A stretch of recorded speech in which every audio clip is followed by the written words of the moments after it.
Hello, and welcome to Jason Cavness Experience. I'm your host, Jason Cavness. I'm also CEO founder of Cavness HR. At Cavness HR, we provide HR to companies with 49 or fewer people with our AI platform and provide an HR business partner. At this time, we're actually doing a refunder for Cavness HR. To learn more, go to refunder.com/CavnessHR. Our guest today is Kate Edwards. Kate, thanks for being here today. I really appreciate it. Yeah, thank you. Thanks for inviting me. Kate, so always try to start off with, hopefully it's a softball question. What do you do for fun or for hobbies? For fun, well, that's a great question. I do a few things. I mean, I love to travel. I mean, I travel a lot for work. I speak all over the world, but when I'm traveling, one of my favorite pastimes is visiting filming locations. I've been doing that since I was a teenager because I'm a total dork, and I just think it's really fun to go visit places that were where some of my favorite films, Star Wars films, Indiana Jones. I mean, you name it. I've been to tons of places like that. Another pastime, which I don't do as much as I should, but I love playing the bagpipes. I actually can play the bagpipes. And I keep at my office desk at home, I have my practice chanter right next to me. So it reminds me to, hey, you should pick it up every once in a while and practice. But actually firing up the pipes and everything is a whole production. You have to really take care of them and tune them and everything. So I don't do that as much as I should these days. But when I get the chance, it's always really fun. So do you taught yourself to do the bagpipes? Or how did that even work? No. When I was working at Microsoft, most of my heritage is Scottish, and so like especially a lot of people in the U.S. we're cultural mutts from different backgrounds, and so we get kind of fascinated with our genealogy. And in my case, I knew it had always been primarily Scottish, and so I had a fascination. And then when I was at Microsoft, I heard outside one of the buildings I was working in, there was a guy practicing his bagpipes. And so one day I went out there and I talked to him, and he's from Scotland, and he's like, yeah, he belongs to a local pipe band. And so I just said, great, hey, I've always wanted to learn. Is there any chance I could learn? And he said, yeah, a lot of people have asked me about that. So he actually put together a group, and the pipe major from his band would come once a week and teach us how to play. And of course, you start on the practice chanter, which is just, it's a 9-note chanter. And you do that for about a year. So you get down the fingering and the notes and learn some basic tunes. And then you graduate to the bagpipes. And that's like starting all over again. And how long have you been playing it? That goes back, wow. So probably at least 20 years. Would you be able to teach somebody how to play the bagpipes? I probably could. Yeah. Yeah. I mean, it's just like, I wouldn't say I'm an expert, but I mean, I went through the process and I know what to do and basically how to get somebody on their feet with it. So yeah, I probably could if I had to. You have to know, you might not know this, but you happen to know like when the bagpipes were actually invented back in Scotland? No, they were not. I mean, bagpipes actually trace their roots to Central Asia. Okay, I did not know that. Yeah, so it's a very ancient instrument. It's considered actually one of the oldest instruments that humanity made. And so it actually goes back to Central Asia. So you'll see, like when I was in Kyrgyzstan a couple of years ago, I mean, they have a legacy of bagpipes too. So it traces its roots back there. And then, of course, it migrated with humanity when it pushed westward. It's just that in Scotland, they turned it into something much, I guess, a huge cultural icon for themselves. So we're going to talk about your speaking engagement later on, but I want to know, like, how do you choose where to travel to, where to speak at? Oh, usually there's a few events that I speak at every single year, or there's events that I will attend every single year. I mean, a lot of them are they're obviously game industry events. Typically, the Game Developers Conference in San Francisco, Gamescom in Cologne, Germany. Those ones I always speak at. Nordic Game in Malmö, Sweden. That's usually in May. Reboot Develop, which is in Dubrovnik in Croatia. So all of those events I speak at pretty much every year. At GDC, I don't always speak there, but I'm on the GDC advisory board, so I'm always there because I find it an incredibly valuable event. I mean, this coming year in 2026, I will be speaking there in 2 different sessions. But usually for all the other events I speak at, like, in the last couple months, I spoke in Dundee, Scotland for a little after event after DICE Europe that was in Edinburgh. I spoke in North Macedonia last month, and then in Poland, the GIC event in Poznan. A lot of times they approach me and ask, hey, we would love for you to speak here. Oftentimes I'm asking, do you cover travel? Because I mean, interestingly enough, in the game industry, almost nobody pays a speaker fee. I was going to ask you that. Like, is it you get paid for this, or is it like you doing like to build a business up, or how does that Well, work? it's usually for me. I see it. There's two levels to it. I mean, because I'm a geographer, just getting to travel is it's what we do. So especially if it's somewhere new, like North Macedonia, I'd never been there before. So when I went there last month, I mean that act of discovery, getting to go to a new place, is something I absolutely live for, and I love that. Just like I was in Bulgaria earlier this year when I had to speak in Romania and Bucharest, but then I had a few days to kill, so I rented a car and did a little road tripping in Bulgaria because I'd never been. And then next month I'm going to New Zealand for the first time. I'll be there for 3 weeks. And that's also because I was asked to come and speak at an event in Wellington. So usually it's a combination of events that I will go to regardless, and then events, and I usually speak at those events, and then there's events that approach me, which I often encourage them, please approach me at least like, Yeah, see, yeah, a little time ahead of time. Can't be yeah, like Monday next week. Yeah, yeah, because I mean, like I just, 2 or 3 weeks ago, got asked to speak at an event in Abu Dhabi, which is happening in 2 weeks, and I'm like, I'm yeah. sorry, There's but no my way. my schedule's Yeah, already full. yeah. I can imagine. Yeah, And I would have loved to have gone. I spoke in Abu Dhabi earlier this year at a different event. So they asked me, oftentimes these events do cover the travel at least, which is great. Or, in some of the events, if they're smaller, they'll cover like intra-Europe travel. So I just need to get myself over to Europe, which is fine because oftentimes I'll get myself over there and like I'll use London as a hub, and then I'll just like have them cover the intra-Europe flights, which is usually pretty cheap. But for me, the great value in it, other than just the discovery and getting to meet people and basically find out what are the game development ecosystems like in these different countries, it's also just it is a bit of a business ploy for me because I don't do any marketing for the work that I do.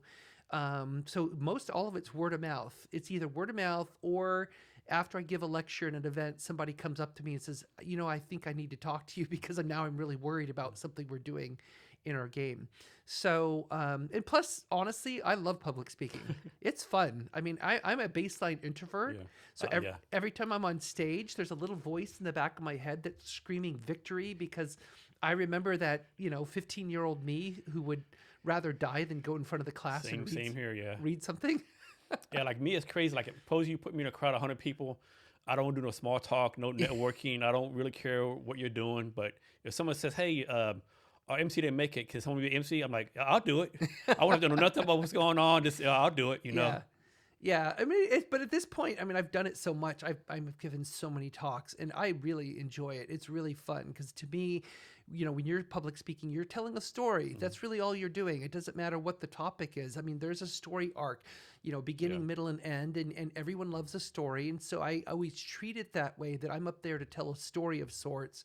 And for me, when I develop a new talk, it's always about what's the arc. It's like that's what takes me time to figure out. The rest of it's easy. And once I have that arc solidified in my head, then I don't need slides, but I use slides because people like visuals, Yeah. and they do, and the visuals do help explain better. But I don't really need that. I could just get on stage and just tell the story. So after you give a talk, are you got kind of self-critical, like, man, I mess this up, or every time, like, man, I a lot of water, or To some degree. I mean, what I have, and a lot of people I know who are frequent speakers, they tell me the same thing. We have this soundtrack in the back of our mind while we're speaking. So I am actually hearing my brain comment. I do the same. Yeah, I do the same thing. Yeah, during the talk. So I'm like, oh, you messed that up, but Yeah. keep going, or like I just gave a talk a few days ago in Birmingham, UK. It was at the Screen Tourism Conference. And so I was given a 20-minute slot and I packed my slides. I mean, it was packed with all kinds of data and everything. And it was timed for 20 minutes. So I'm like, I know I can do this in 20. Well, as I'm approaching the stage, the day was running just a little bit long. So the MC, he walks by me just as I'm going to the podium. He says, try and cut 5 minutes. And I hate that. I hate I'm that. just like, what? No.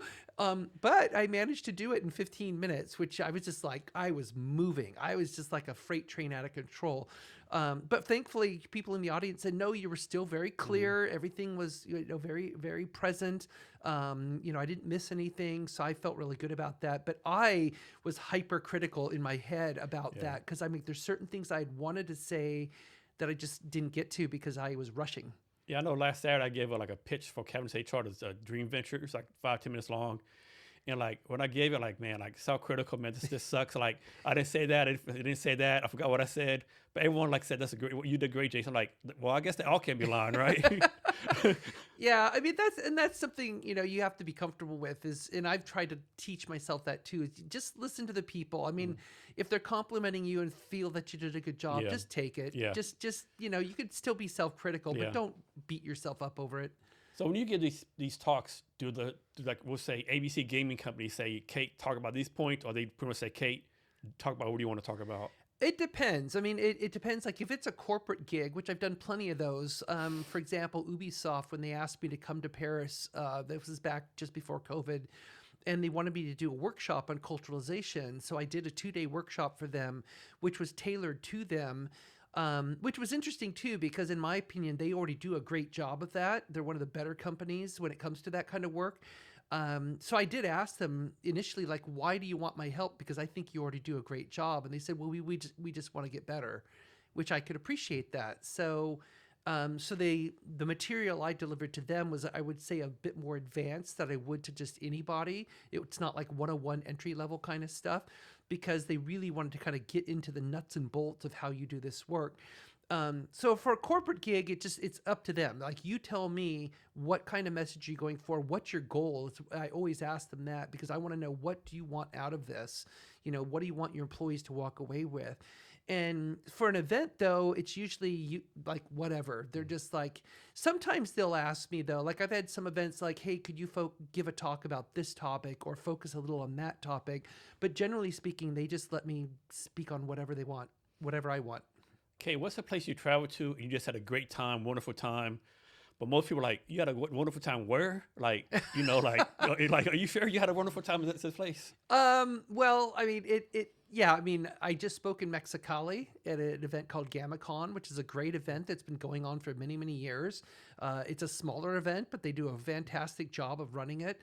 For people who are, like in Southern California or near the border. I'm from Southern California originally. Mexicali, they're like, Mexicali? Like, what? A game event in Mexicali? Why?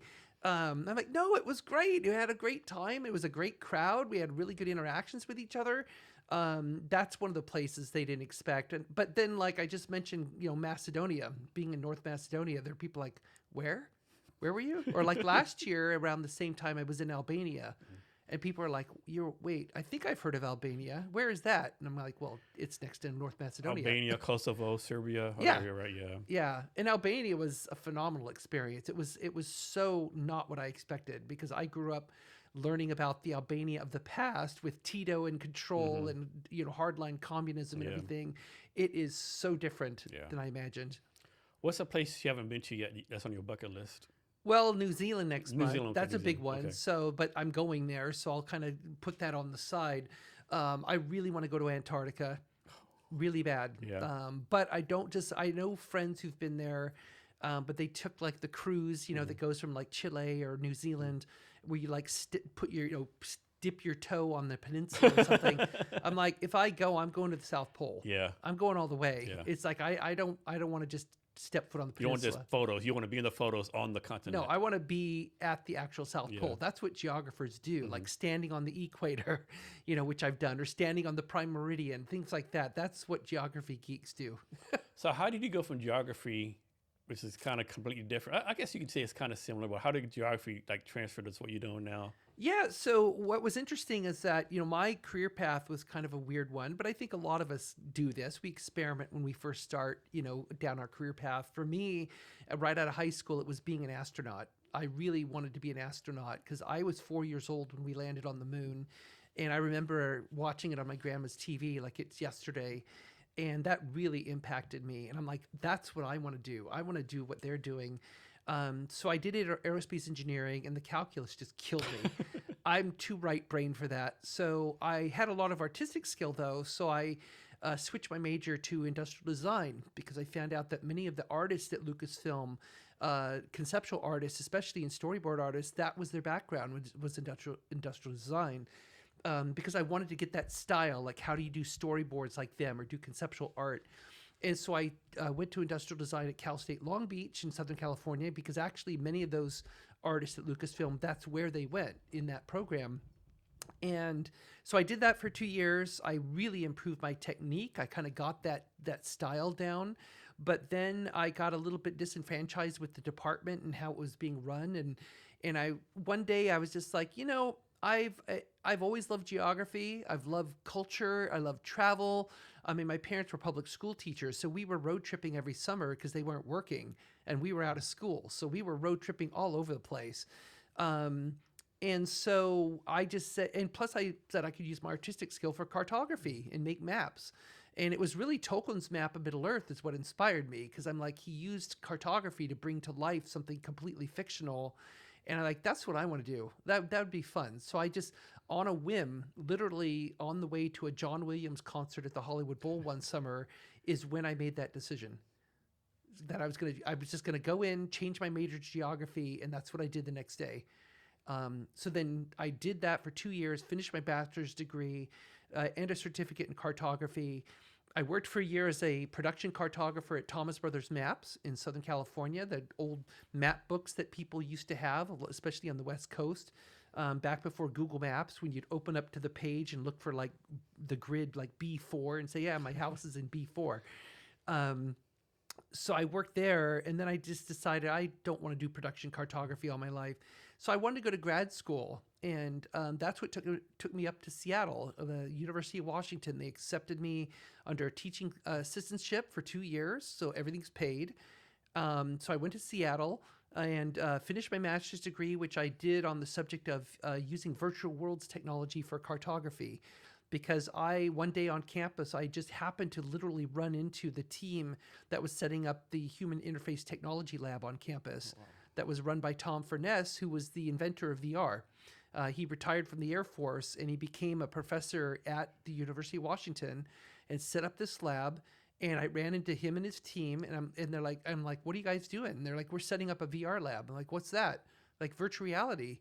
You want to check it out? I'm like, and what year was this? This 1989.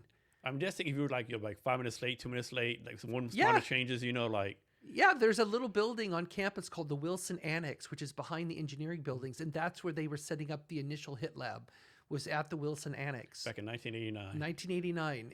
And I'd only been in Seattle for like 2 months. Mm-hmm. And so then I took that to my advisors in the geography department, said, that's what I'm going to do my master's thesis on is about using virtual worlds technology. And they're like, no, that's just video games. They actually said that to me. Of course, they've eaten those words since then. So I did that. I finished my master's. I started my PhD because I wanted to kind of explore, go down that rabbit hole a bit more. But then Microsoft called the geography department in late 1991, and they said they're looking for a cartographer to help them make a product. And myself and another individual, a fellow grad student who I knew very well, we both went over and applied for the job, and there was only one opening, and he ended up getting the job. And so I was a little disappointed, but I'm like, whatever. I'm just going to keep doing my PhD. Well, then early 92 hits, and that's when he started working there. And he calls me up, and he's like, I really need your help here because we need to make about 500 maps in about 6 months. And I'm like, what? And so I went over there as a contractor, and so he and I worked together to create all the maps for Encarta Encyclopedia. Which a lot of people remember that product. I remember that, yeah. Yeah, so the V1.0 of Encarta, it's all handmade bitmaps. So that was you? That was me. Oh, wow. And it's amazing. You can still go into Google and search for Encarta, like an Encarta map, and you will see the very maps that I handcrafted in bitmaps. Okay, how does it make you feel to be able to look back at something like that? Like, are you like, man, like full of pride and like, man, yeah. I actually like contributed to society. Like, I actually provided value. Yeah, I really do. And especially when I give a lecture, and like I've given more lectures recently where I'm talking more about my career path, and if I mention Encarta, inevitably there's somebody in the audience like, oh my God, I remember Encarta. I grew up with Encarta. And that makes me feel really good because, it did have some influence, positive influence on somebody's life. And to see that legacy, because I mean, we're talking over 30 years ago now, and those maps are still floating around in the ether. It's pretty amazing. But that's what I did. I went over as a cartographer. I made all the maps.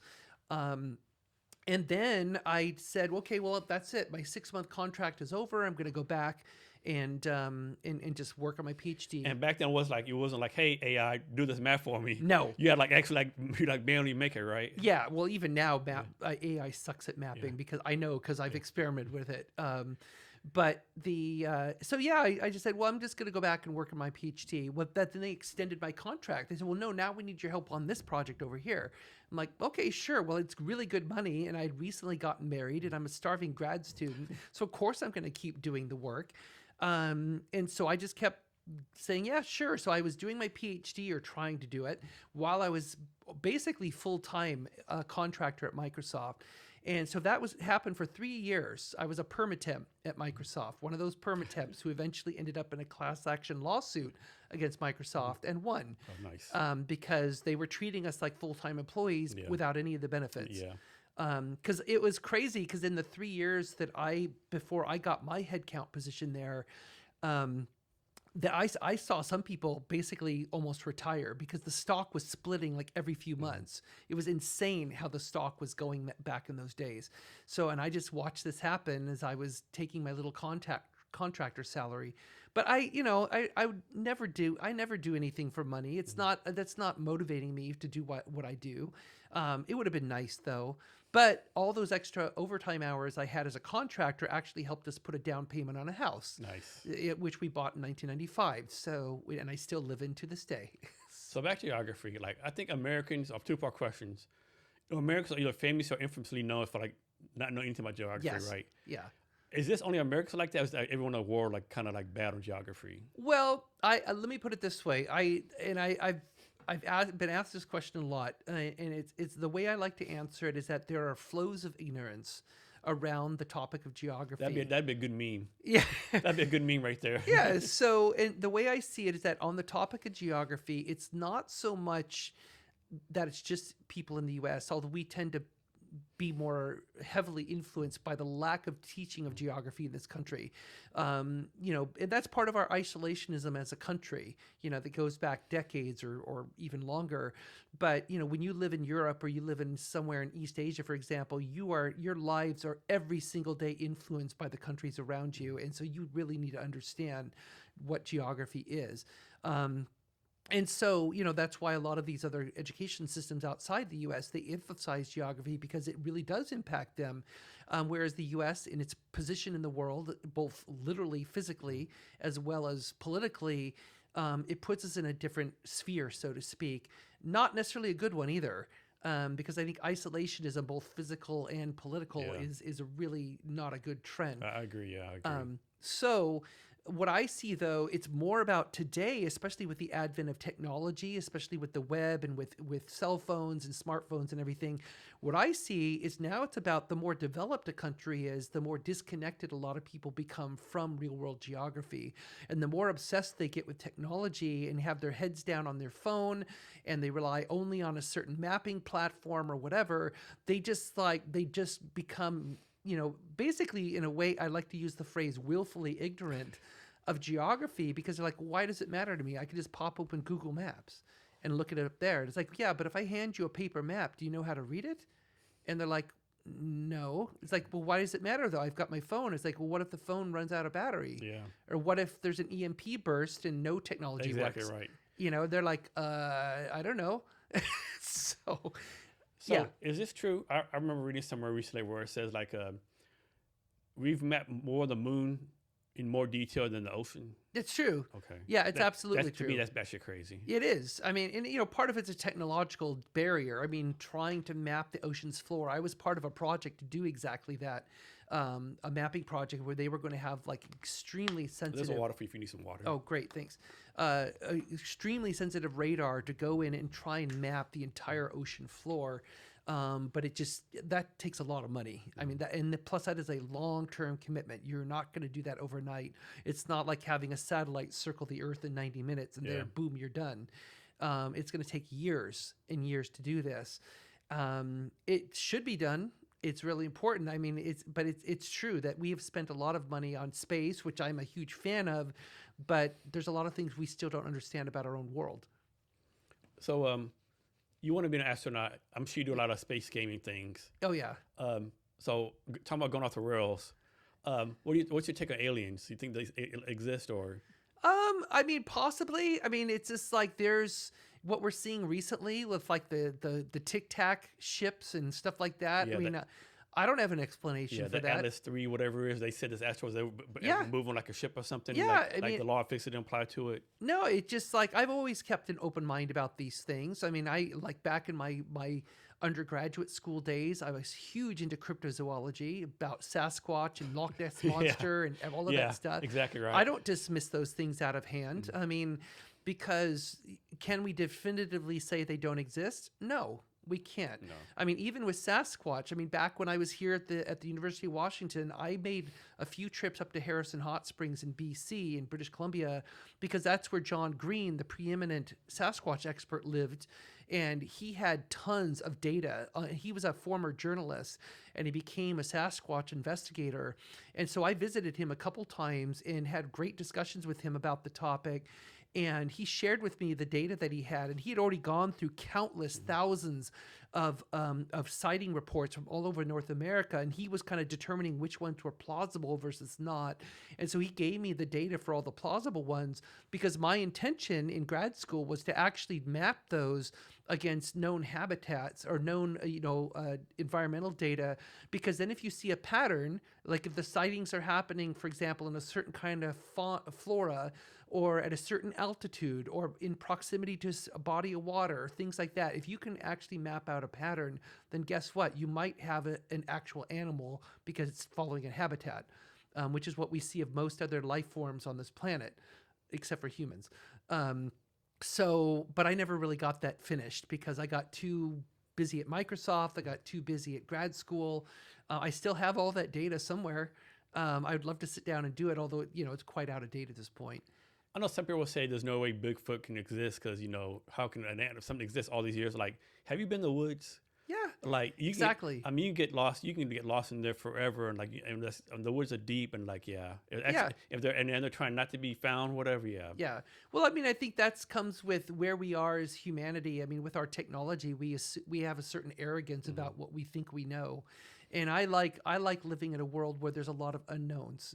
I mean, there's a lot of things going around, like with Graham Hancock, if you know that author, talking about like the antediluvian society or like pre-technology, that the Lesser Dryas, which was a huge cataclysmic event that all geologists recognize happened, but the cause of it is still not completely clear. Like what exactly happened. And so I find that fascinating. I love having open-ended questions. It's just like the nature of my work that I do. Like when people ask me, because they're like, wow, you must know a lot about different cultures and everything to do this culturalization work. It's like, well, yeah, I've accumulated a ton of knowledge over the decades, but I am completely comfortable in the idea that I know so little, because the more I know, the more I learn, the more I realize how little I know. I think you like this. There's a guy I follow on X called Hidden Shaw. He has a saying, every day I try to be less wrong than yesterday. Yeah, exactly. I love that. Yeah. So for me, it's like I love the idea that the work I do in the world that I live in, there's always something over the horizon, and I don't know what it is. And I'm comfortable with that because I don't think we know everything. I don't think we can know everything. And when it comes to like the question of aliens, when it comes to the question of cryptozoology or cryptids or whatever, we just don't have all the answers. As great as our technology is, we still don't know.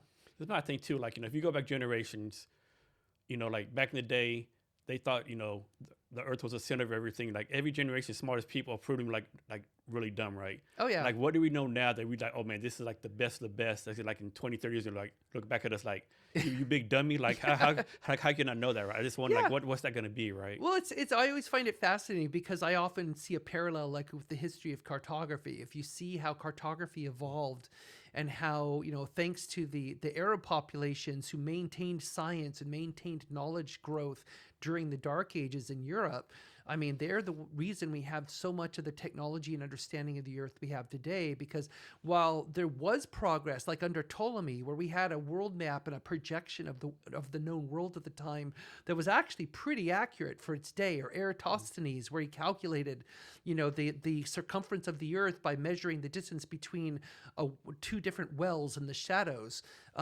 which Carl Sagan talked about in the old Cosmos series way back when. And he calculated the circumference of the Earth to great accuracy. I mean, he was off a little bit still, but it was, for his time, it's phenomenal. So we knew a lot back then. But that knowledge and how it evolved and how it got lost, because then you hit the Dark Ages in Europe, and what happens? The world, which was known to be a globe and known to be round, suddenly becomes a disc. And Jerusalem is at the center of the world. And it's a 3-continent disc with Europe, Africa, and Asia. And it's in the T&O maps, if you've ever seen those. You look them up. They're very stylized views of the world. But then you fast forward even to like a few centuries ago, when California was shown as an island. And because when the first explorers, they encountered Baja California, they didn't bother to go all the way up. So they just kind of say, wow, this is a big, long feature that parallels the coast of Mexico. And so they just assumed it's an island. And then it actually went through a whole process where the King of Spain actually, they commissioned Cortez, for example. When Cortez went to conquer the Aztecs, unfortunately, he actually sent one of his people over to Baja to confirm whether or not it's an island. And that person said, no, it's not. It's a peninsula. And yet, in cartography of the day, it was still being shown as an island. And that myth got perpetuated for almost 400 years. And it was perpetuated intentionally because at one point there was a Spanish friar who knew that because of international law at the time, that if it was shown as an island, that helped Spain reinforce its claims on the west coast of North America, because they were in competition with the British, like Humboldt and others who were starting to explore, in Vancouver, who were starting to explore the west coast of North America. And so this friar basically perpetuated a campaign to say that California is an island. Now, I don't understand the law aspects of that era and why that would reinforce their claim, but he felt that it would. And so that's why, like, Dutch cartographers, they were the first ones to actually perpetuate this and show it as an island. And back in those days, when you made all these maps, you copied other people's work and said, well, if that's an island on their map, well, it must be an island because they must have done the research, right? Sounds like kind of familiar to these days. Exactly. I did my Facebook research. Exactly. And so here we are. And so, the last known map that showed California as an island was from 1850s from Japan. They were still showing it as an island, even though it had long been refuted. At one point, the King of Spain actually made a royal decree that was recorded that said, it is not an island, stop calling it an island. And yet it's still perpetuated. I bet the King of Spain, like, I got better things to do than Yeah. do this island mess, right? Yeah, why does this keep coming in front of me? I don't care. It's not an island. And I find that fascinating because, that parallels exactly what we see today with the use of Gen AI and other misinformation techniques that we see. It just happens a hell of a lot faster today than it did back then. I mean, back then it took centuries for that knowledge to finally get corrected and dissipate. Today, it's like we can spread misinformation in seconds, and it's just. But the human nature behind it is no different. It's exactly the same in my view. So back to aliens real fast. Like, I know a lot of people say, oh, we want aliens to come, I look for aliens. I'm not like that. I'm like, do we really want aliens to come? But in my mind, like, what if they come like the Spaniards came to the Aztec Empire, right? Yeah. Well, that'd be my, my fear, Well, exactly. I mean, if anyone's read the Remembrance of Earth trilogy, there's the second book in that trilogy, The Dark Forest. And I highly recommend people read that series. It's otherwise known as the 3-body problem, which they did I felt a really solid adaptation. I think it was on Netflix that did the adaptation. I really thought they did a great job. But there's the second book in that series called The Dark Forest, which really illustrates why you don't want to make yourself known to the universe. And it was a very interesting perspective. I've consumed so much sci-fi. Like, we keep on sending these signals out to space, like, what if someone answers, like, do we really Right. want that? Like, Exactly. And that's kind of the point of these books. And of course, there's been many others, War of the Worlds and all these other great novels. I find it all fascinating, and it's a great thought exercise, but it's like, yeah, even though, Spielberg has done a great job in portraying aliens as peaceful and kind, and they love, Reese's Pieces and all. Yeah, I mean, yeah, I mean, whatever. I think I remember reading somewhere like, if there's other aliens, it's scary. If we're alone, it's scary. Like either way, it's scary, right? Yeah, yeah. Well, I mean, that's kind of the idea that space is a big dark forest, and you don't know what's lurking out there, and it could be something good, and it could be something really, really bad. And if it happens, it happens. I mean, we'll find out, and it will change this planet and humanity forever if it becomes known. And I mean, I know there's been a lot of disclosure lately where government officials and others saying, yes, we're not alone. Yes, I've seen Yeah, alien bodies. And, yeah, yes, we're basically reverse engineering this technology. I don't know, maybe. yeah. I watched a Joe Rogan episode the other day, and some guy was on there. Can't remember his name, but he made some movie like this year. And he said the movie, all these government officials pretty much admitting to what's going on. There's aliens everywhere. It's been going on That's since probably 40s. the Age of Disclosure. Yeah, that's it. That just came out. Yeah, Yeah. So I don't know. I just think that if you're the government, like, do you really want people to know? Because like you think stuff that does with religion and common the war, like, if you're a religious guy, like, how can there really be a God of like, all this stuff's here, right? Right. It's man, it's so It's big questions. yeah. I don't know. And so let's talk about technology real fast. So I think tech has obviously got better. I mean, since I consider like the fire tech, everything we're doing now, but tech's gotten better, whatever. But you think as humans, we've actually gotten better? Have we gotten smarter, or we just pretty much the same brain waves, same IQs, and just our tech's gotten better? No, we're not smarter. I honestly, I'm one of those people who believe that humanity's basically the same as we've always been. I agree with you. I definitely agree. Yeah. I think human nature is human nature, and I mean, we, our brains and our perspectives evolve as a relationship to our technology, because technology enables us to do and see amazing things. Leave the planet. Examine things. Look at electron microscopes. I mean, all the stuff that we can do, deconstruct DNA. That's all great. I mean, it's all knowledge that it gives us, but it's like, is our ability to generate wisdom any greater than it ever has been? I would say no, it isn't. I don't think our ability to, and because we see examples of every day, if we were truly wise creatures, why do we still go to war? Yeah. Why haven't we learned to share? Why haven't we learned that, territory is not worth fighting over? But that is exactly what we're doing. And, so those kind of trend lines in terms of human thinking, to me, really haven't changed at all throughout our history. I don't think most people don't realize that we're only within 3 or 4 days of like complete chaos, right? Electricity goes out. What's it called? You said the EMP thing. Yes. I mean, we're only days away from like complete anarchy. I don't think people realize that. Yeah, and I mean, I know I have friends who are prepper types. They said, yeah, I'm ready to run for the hills. I've got my stash. I've got my 4x4. I've got, I'm ready to live off the grid and all that kind of stuff. And I that's fine. I respect who they are. I respect what their concerns are. It's like if something like that happens, and that doesn't even have to be war, it could just be a natural disaster. Yeah. We've seen plenty of examples like Katrina and other things where there's a huge natural disaster and what that does to the local area. And I think most people are just not prepared for that because we're too used to going to Target or Walmart or it's a disaster, the government's gonna come and take care of us. Well, what if they don't, right?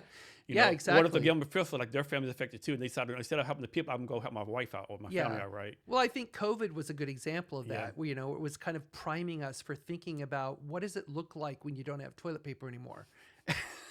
So, of all the things that we cherish as human beings, ultimately it's toilet paper because we want a clean ass. So you got to have that. So let's suppose you have two people, one person like today, another person 500 years ago, and they switch places. Yeah. Who do you think would be more successful, or more ready to adapt? I actually think the person of the past would be.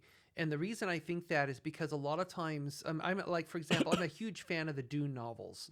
Dune is my favorite sci-fi book by far.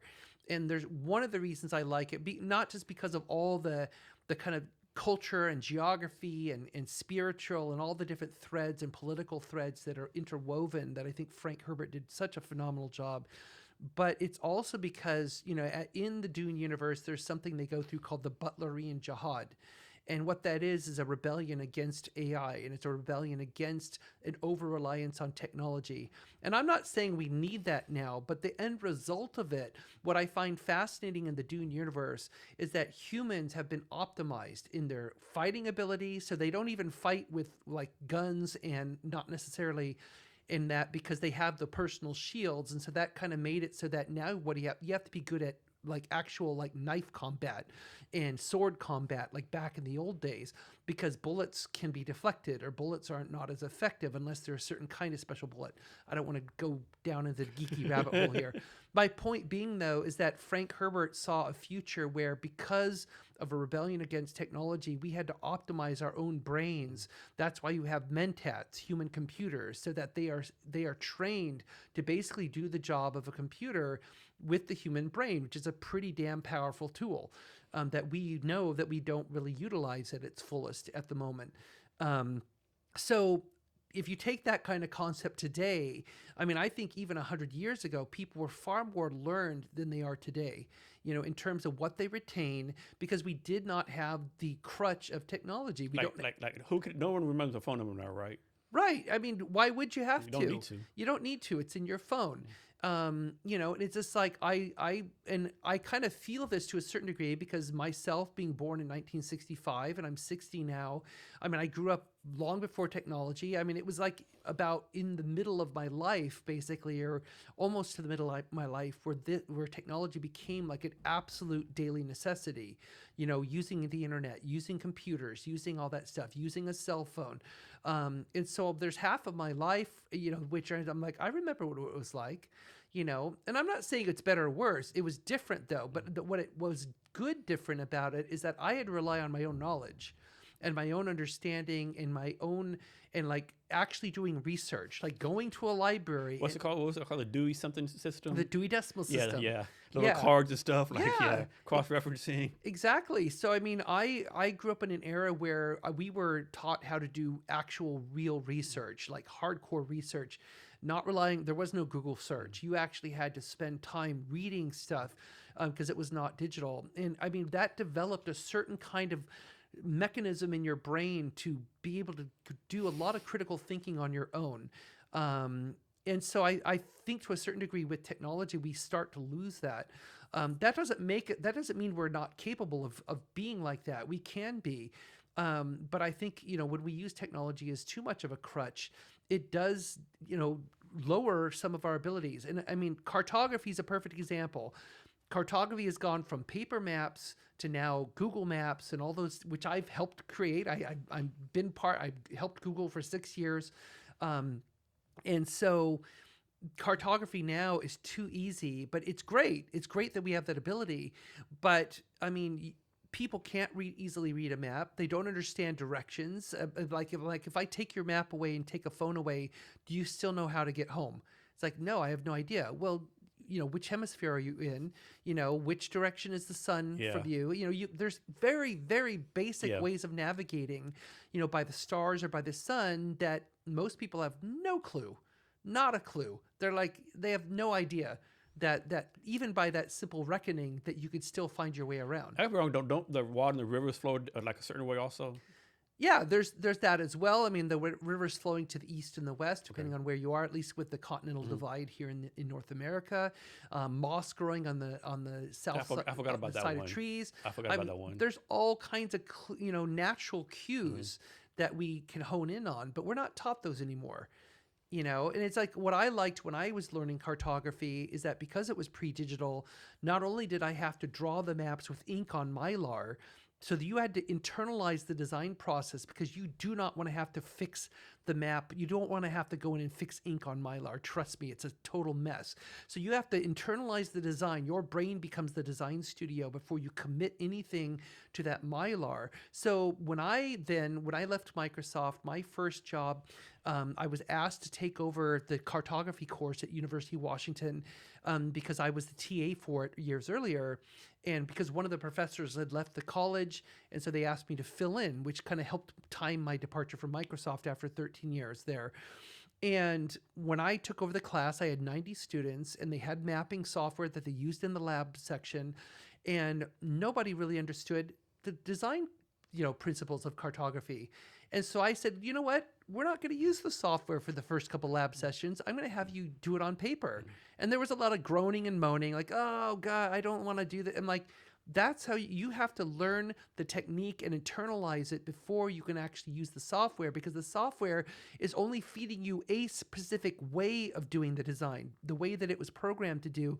That doesn't mean it's the best way to do for the topic that you want to map.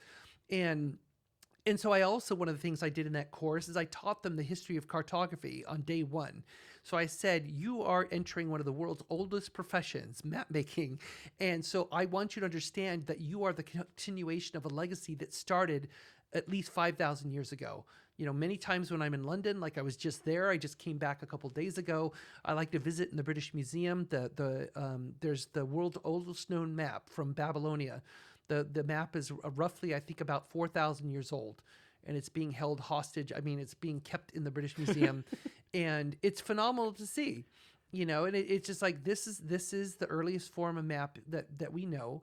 And to me, there's a huge connection I feel when I see that. I mean, it's like what I do today is directly related to what they did 4,000 years ago. Yeah, I know, like, this is my take. It's like, I don't care how tough you think you are, special forces, a man of the wilderness, whatever case, we're not built to go back in time.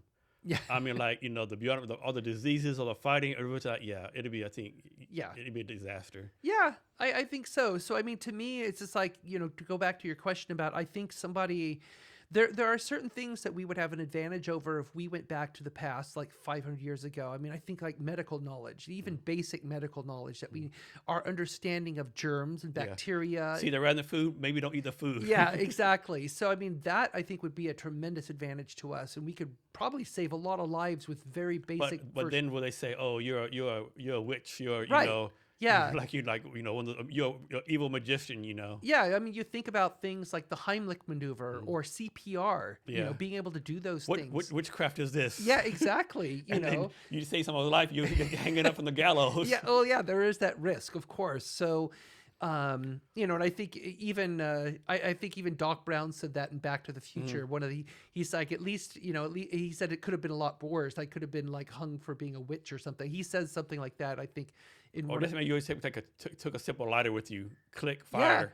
Yeah, exactly. Or if you have a flint with you, so you could actually create fire that way. Yeah. There's just super basic things. So I think that would be a tremendous advantage to us. Somebody coming from the past to now, though, I don't know. I just have a feeling that because they are less reliant on technology, they would have a very interesting perspective on it. I think they'd be overwhelmed maybe the first month. Oh, true. And then they're like, kind of okay. Like, yeah. Flying what? Is this Earth like where I'm at right now? Well, that's like, I mean, I've watched so many time travel movies. If you remember that movie Time After Time, about H.G. Wells traveling to San Francisco. And I love the fact that they portrayed that, because David Warner, who played Jack the Ripper, when he went into the 1980s San Francisco, he realized, he very quickly realized that, wow, he's like, I can do so many other things here. And here I'm an amateur, whereas back in my time, I'm like this vicious killer. And here I'm just like an amateur murderer, but with all the technology and stuff, he very quickly was able to pick up and realize, wow, there's a lot of cool things I can do here I couldn't do 100 years ago. And which is not really to anyone's advantage, being a murderer. But. Is there, talking about travel, is there a time you want to go back to, just like observe, like check things out? Oh, there's so many. There's a lot of time periods that would be fascinating to see. I mean, I love ancient history. I mean, I think it would be utterly fascinating to go back to like the time of Babylonia or to ancient Egypt and just kind of see, how did it actually work? What did people actually do? And that's the thing we have to often, I think, extrapolate, is that when we're trying to imagine what was life like back then, it's like, remember, human nature is the same. To me, it's baseline the same. And I think the way that we think, just like today, when you visit other cultures, and a lot of times we tend to unfortunately alienate the culture by thinking they're so different from us. Now, there's a cultural layer that every place has, but at their baseline, they're always human. They're always human, and there's always ways to, connect with somebody with a language barrier, with cultural barrier, you can still connect with that person as a human being. So I think what I would like to know is go back in time and what were they like as human beings? You know, you could put aside the fact that it's ancient Egypt and the pharaohs and all that system that overlays their culture, but what were they like as people?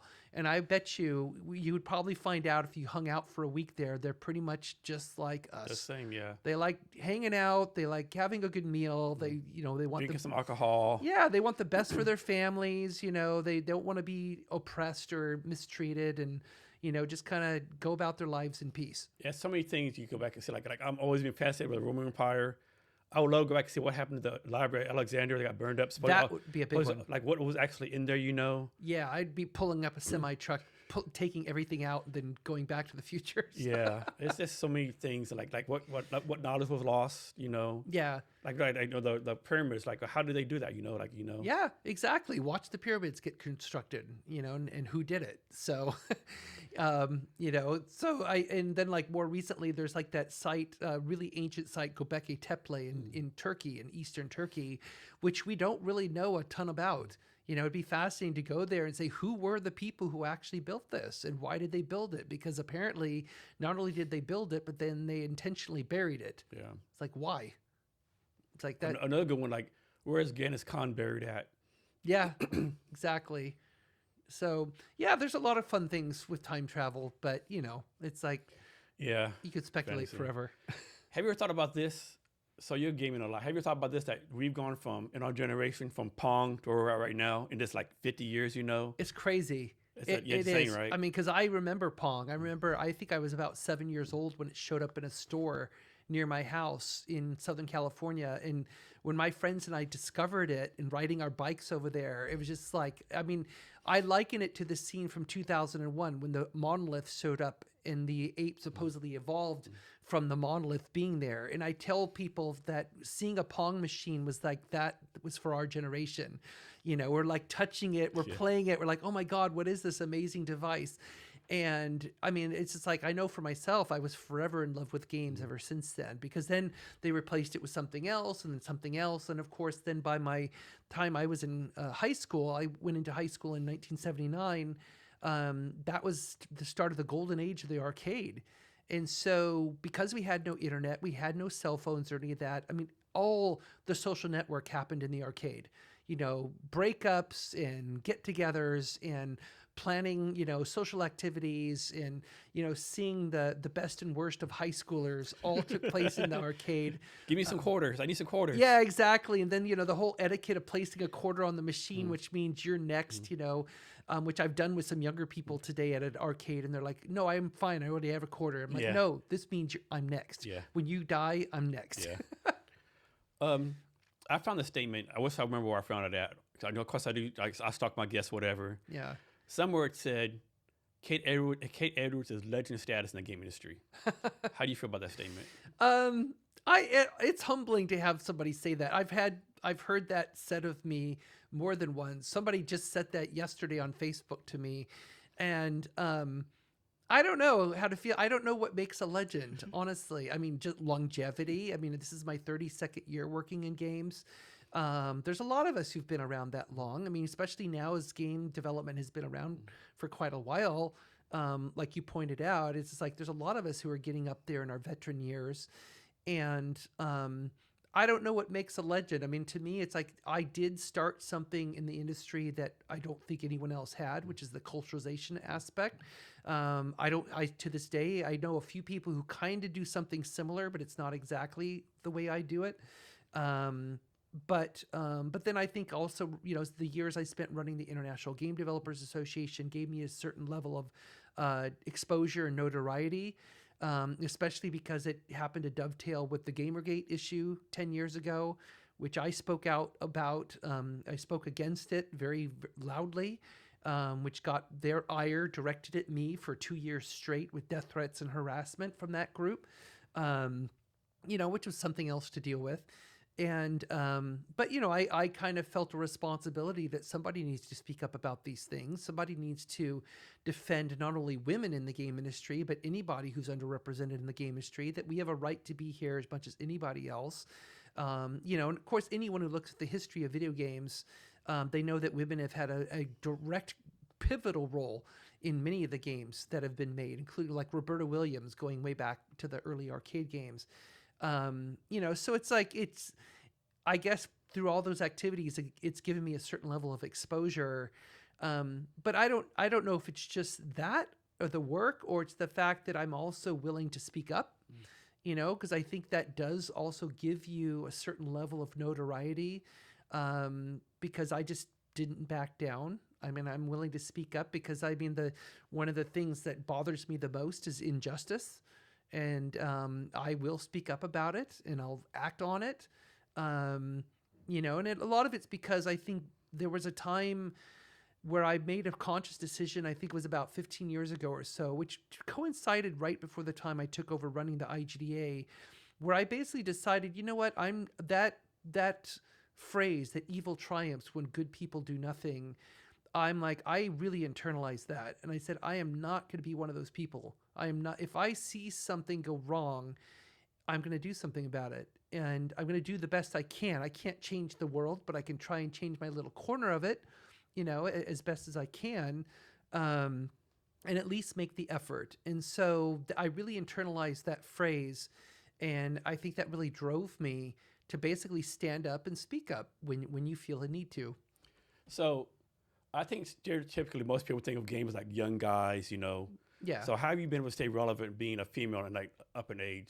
Where stereotypically they think of like gamers like 29, 20, like young people, Yeah, I mean, it is. I mean, it's one of those biases that exists where people assume, and it's not just in games, it's also in the tech sector in general, that, true innovation is coming from the 20 or 30 somethings. But, the question I often pose back to those people who make that supposition is like, yeah, young talent is great. We always need new talent. We need fresh ideas coming into the space. But why is it that almost every popular consumer media that we have, stories, sci-fi, fantasy, all these things that are consumed, all these things that have made billions of dollars, what do they have in them? They have a wise veteran mentor figure, who sets the hero on their pace. We have Obi-Wan Kenobi, and we've got, so many other characters, Gandalf, and on and on and on we go.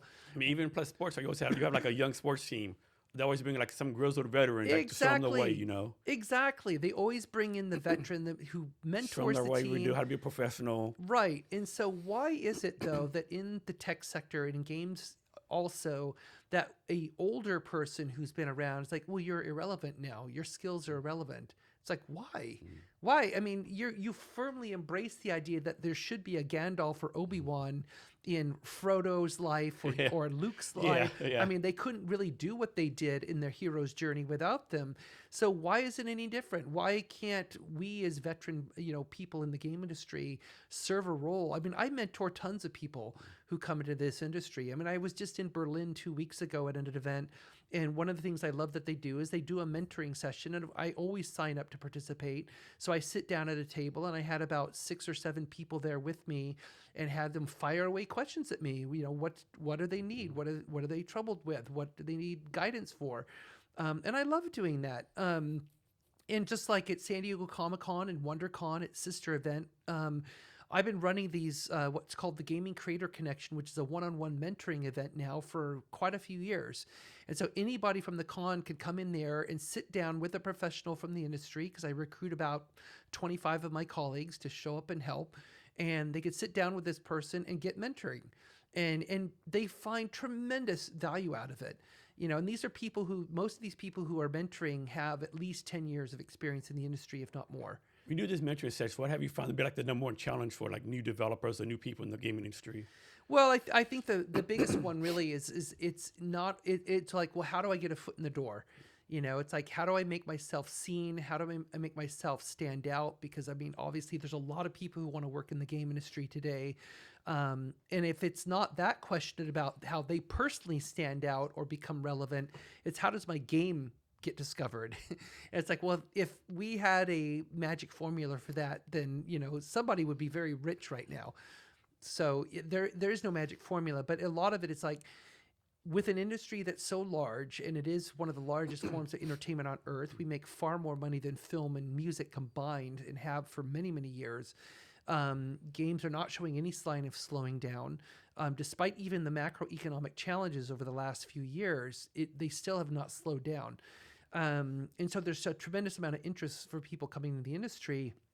And I think a lot of it is basically them deciding, what exactly they want to do in this industry. How do they, if they want to stand out, it's not really about standing out. It's about just basically finding your place. Just like I did. I mean, I had to do it a little more creatively because I'm a geographer, and there really aren't geographer jobs in the game industry. So I had to figure it out in a very creative way. Are game developers and software developers pretty much like transferable skills? I would say to some degree, yeah, depending on what your background is. I mean, like I would say, like if you do any back-end work as a software developer, your skills are probably directly applicable to the game industry. I mean, if you're doing more front-end stuff, like, designing UI and things like that, I mean, games are fairly unique in that. Not that their skills can't transfer. I think they can, but you have to understand what the unique qualities are of making a game. And not all of, I don't think all of those skills will transfer. In the same way, like, for example, in my work, I interact a lot with localization people, so with language translators. And I think any language translator will tell you that, like, if you have done, for example, medical translation or legal translation for the last 10 or 15 years, if you want to come over to the game side and start doing game translation, it is apples and oranges. I mean, the vocabulary you use in legal work or in medical work is so different from games. And of course, games have a creative component. So you're also trying to literally tell a story, whereas in a legal brief or a medical technical paper, you're not really doing that. You're trying to, let's say, translate a precise medical procedure. That's a lot different task than trying to translate a narrative in a video game. So they have to basically find a way for their skills to transfer over. So just the fact that they can translate a language doesn't guarantee that they know how to translate a game. So the University of Washington, that's here in Seattle, it's known to have a really good computer science program, really good human-centered design program. Yeah.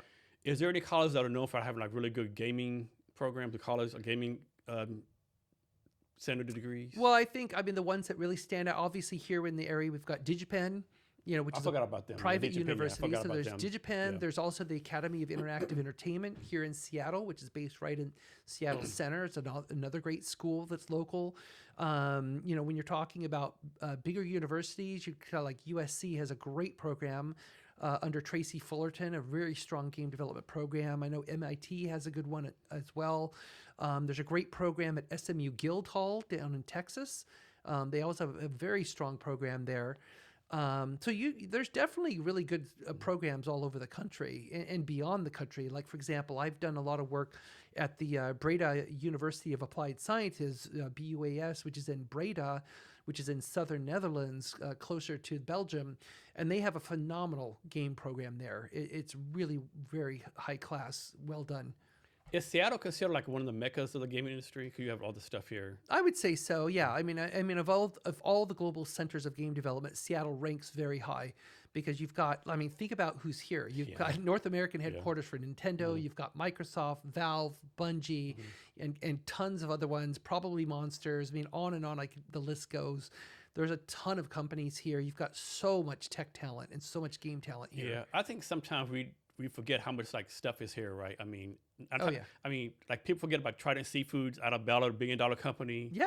All the manufacturer stuff in Kent, and we're not talking about like all the farming and stuff in Eastern Washington. Yeah. I think we're like supply 80% of the apples to the whole America. It's like Yeah. I mean, we've got a bit of a going concern here, as they would say. Yeah. What are some other like quote unquote meccas for gaming? Well, I mean, when you go over to the UK, of course, you've got, the London area. You've got various parts of the UK. I mean, Dundee in Scotland is very well known. Dundee and Edinburgh in Scotland, of course, that's where Rockstar is based, where GTA comes from. But Dundee, for example, they have a really great program in Abertay University. very strong game development program. We see a lot of developers who work at Rockstar and other companies in the UK, like Rare, came out of the program in Dundee, and 4J Software as well, which is also based up in Edinburgh and Dundee. So there's that's a strong area. I mean, of course, Paris, you've got Ubisoft and several other companies there, like Focus Entertainment. What's an underrated city as far as gaming that people don't talk about? I would think a lot of times people, what they overlook is they overlook Poland. Because I mean, The Witcher was made in Poland, but Poland's got a tremendous amount of activity going on. I mean, know they have a really good like software development reputation. Oh, absolutely. I mean, you've got, very good engineers who are produced there from the universities, and you've got a ton of gaming activity going on there. And of course, there's Finland as well. A lot of people forget Finland. I would never thought about Finland. Yeah, I had Finland no clue. is one of the powerhouses of game development today, especially on mobile. And because you think about Rovio, Angry Birds came from Finland. And it's funny because when I talk with a lot of people, especially people in the US, they just assume that Angry Birds is from the US because it's so popular. It's like, no, it was made in Helsinki at Rovio. And then some of the other big games like Clash of Clans and, Supercell based in Finland, they've got tremendous legacy there. That's a good one. I think a lot of people think games, they think of Xbox 360. They forget to know the Angry Birds, that's a game too, right? Yeah, that's a game, right? Most people like me, I think, games like Xbox, Madden 95, whatever. Right, but it's just like a lot of people forget that a lot of the big games that get created, they're not made in the US necessarily. Now, there's teams here in the US that have a part in it, certainly. Like I just finished a ton of work on Battlefield 6, which came out last month. And Battlefield 6 is primarily made by DICE, which is based in Stockholm in Sweden, but they also have a team in Guildford in the UK, just south of London. They also have teams in the US. So it's spread across several locales. You've got like the Indiana Jones and the Great Circle game that I also had a great fun time working on. That was made primarily in Uppsala, Sweden, in the Stockholm area. And people are just, it's funny how players are often pretty ignorant of where the game gets made. Not that it's important. I mean, does it really matter where the game is made? Not to the player, no, not really. I mean, it's just like they're not going to like say, I'm not playing this game because it was made in Sweden. That just doesn't happen really. Well, maybe if they're Norwegian, but but generally it's like that is not a factor. And so, basically you go where the talent is. And these days, because game development has been democratized so tremendously through, all kinds of, the free version of Unity or free version of Unreal and all the YouTube videos you can watch to mentor and to learn. I mean, game development is literally everywhere now. It's everywhere you look. How about Japan? Or am I thinking more like anime for Japan? Well, Japan is still a huge powerhouse for games. I mean, you think about all the huge companies: Square Enix, Sega, Capcom, Bandai Namco. I mean, all these, Sony, of course. All these huge companies. I mean, they're still producing tons and tons of game content. They're still leading quite heavily in a lot of these areas. So, I mean, Japan is still a powerhouse as they have been since the very beginning. And then China, of course, is showing a lot of promise. You've got a lot of big games that have come out recently, like Black Myth Wukong and Genshin Impact and others that are starting to come out of China that are actually making impact on the global stage. I mean, Korea, of course, is a huge gaming market that has a tremendous amount of impact with PUBG, Crossfire, and tons of other games that they're making. So, but it's fascinating to me where you see the success coming from, because I've just visited last year. I was at Warhorse Studios in Prague, and they're known for Kingdom Come Deliverance 2, which came out recently, and it's getting a tremendous amount of great feedback on the gameplay, and I think it's up for several awards. And it's just cool that you've got this studio based in Prague that is making a huge splash like that, especially when the game itself is based on Bohemian culture and based on the culture of that area. So they know that culture obviously very well. Let's say someone came to you and said, hey, here's like an ungodly amount of money. I want you to start a gaming company. What country would you start it in? Oh, gosh. Well, that's a great question. I mean, I might tell them you might want to incorporate in the U.S. just because it tends to be a lot easier to get a business up off the ground in the U.S. Of course, you could pick Delaware or Nevada as a place to incorporate because the incorporation laws are a lot more lax and easier there. That's why you have a lot of big corporations based in Delaware and Nevada.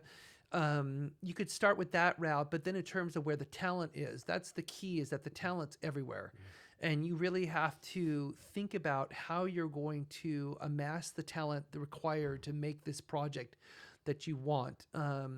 And so I really, really encourage people, don't just look at a certain locale and say, I'm going to set up an office in the US, or I'm going to set up an office in the UK or Germany or somewhere else. I mean, obviously you want to look at other factors like government participation in the game industry. Do they have tax breaks? Do they have any kind of tax incentives that they allow for game companies? I mean, that's a huge draw. Like Germany just announced a huge tax or grant program and tax regime earlier this year. Mexico just did the same. And so a lot of governments are starting to wake up and realize that they really want to attract game development activity, because it's not only just a creative media art form, it's also a tech sector growth, which a lot of countries want that right now. And I can tell you, it's a heck of a lot easier to try and set up a game company than it is to try and recreate Google or Microsoft. That's really difficult to do. So I'm completely ignorant and clueless about Gamergate. Can you educate me on what Gamergate is? Yeah. So from my perspective, basically what Gamergate was, it started out as a misogyny campaign against women in the game industry, with a basic premise that women are, especially women who work on games, are destroying the games that guys like to play. So we are softening the games, we are making them more diverse and woke, and all these things that a certain contingent on the internet do not like. And so it started in September of 2014. It was focused around a woman named Zoe Quinn, who was a game developer. She made a game that was reviewed by a guy who she was dating. I don't want to go into that whole story, but basically it got latched onto by people on the internet. It was a huge misogyny campaign. I spoke out against it right away. I was running the International Game Developers Association at the time. The moment I spoke out, I instantly got backlash online. It almost was all on Twitter, almost exclusively on Twitter. Twitter could do nothing about it. Like, I would get death threats and harassment. I would show them to the people at Twitter. They said, well, sorry, but it's within our terms of our terms of service. It's allowable. I'm like, what? Are you crazy? I mean, this is a blatant death threat. They're like, yeah, but how do you know that? Maybe it was a joke. Maybe it was something else. And eventually the FBI got involved. I was already in touch with them before Gamergate even started. But once it started and once I got direct death threats and harassment, I went back to the FBI contacts I had, showed them what was being said to me, and I said, hey, this, you got to be able to do something about this. And I didn't even get the worst of it. I mean, Zoe Quinn, Anita Sarkeesian. Anita had already been getting attacked constantly online because she was making that series of videos called Tropes versus Women in Video Games, where she was revealing, and I thought she did a great job on this, revealing basically, here's a bunch of tropes about how women are typically portrayed in video games, with the basic message being, we can do better than this. Let's try and evolve how women are involved in actual video game content. They're not always the damsel in distress or whatever, or they're very out of proportion in terms of their bodies and all that kind of thing. So, and then also Brianna Wu, who also spoke up at the time, she also started getting a lot of backlash as well. They were like the big three who were getting the brunt of the backlash, but then there were several of us who were kind of the second line, who we were also speaking up quite a bit, who were getting a lot of backlash too. And then at some point, I believe it was in 2015, the Gamergate crowd, which had gotten a lot of momentum, they got even more momentum because they basically tried to back off the claims that this was a misogyny campaign and said, actually, it's about ethics in games journalism. That's what they said. It's not about misogyny. It's about, we need journalists in the game industry to be more ethical. And because this goes back to Zoe Quinn and the fact that her former boyfriend was a journalist, et cetera, et cetera. And so basically they were making the allegation that she slept with him in order to get a good review on her game, even though he never reviewed her game. So, but that was a whole myth that got created by what they call that, mental gymnastics? Yeah, exactly. So, So basically, at that point, when they made that pivot and said, no, it's actually about ethics and games journalism, then they got a lot of people on their side saying, well, yeah, journalism should be ethical, because people are just saying, yeah, that, of course it should be. The interesting thing, I mean, a lot of this was being driven by Breitbart. There was a reporter for Breitbart, Milo Yiannopoulos, who has since been kind of faded from public eye for allegations that he got against himself, which I won't go into, but basically he was the main person driving this under Steve Bannon at Breitbart. And so what we saw was basically the evolution of the alt-right. They were using all the same tactics that the alt-right eventually used during Trump's initial presidential campaign. And even Milo himself told me at one point on a phone call, because of course I was doxxed and he had my phone number. He said that basically, he said, you wait, Steve has bigger plans for this. It's not just about video games.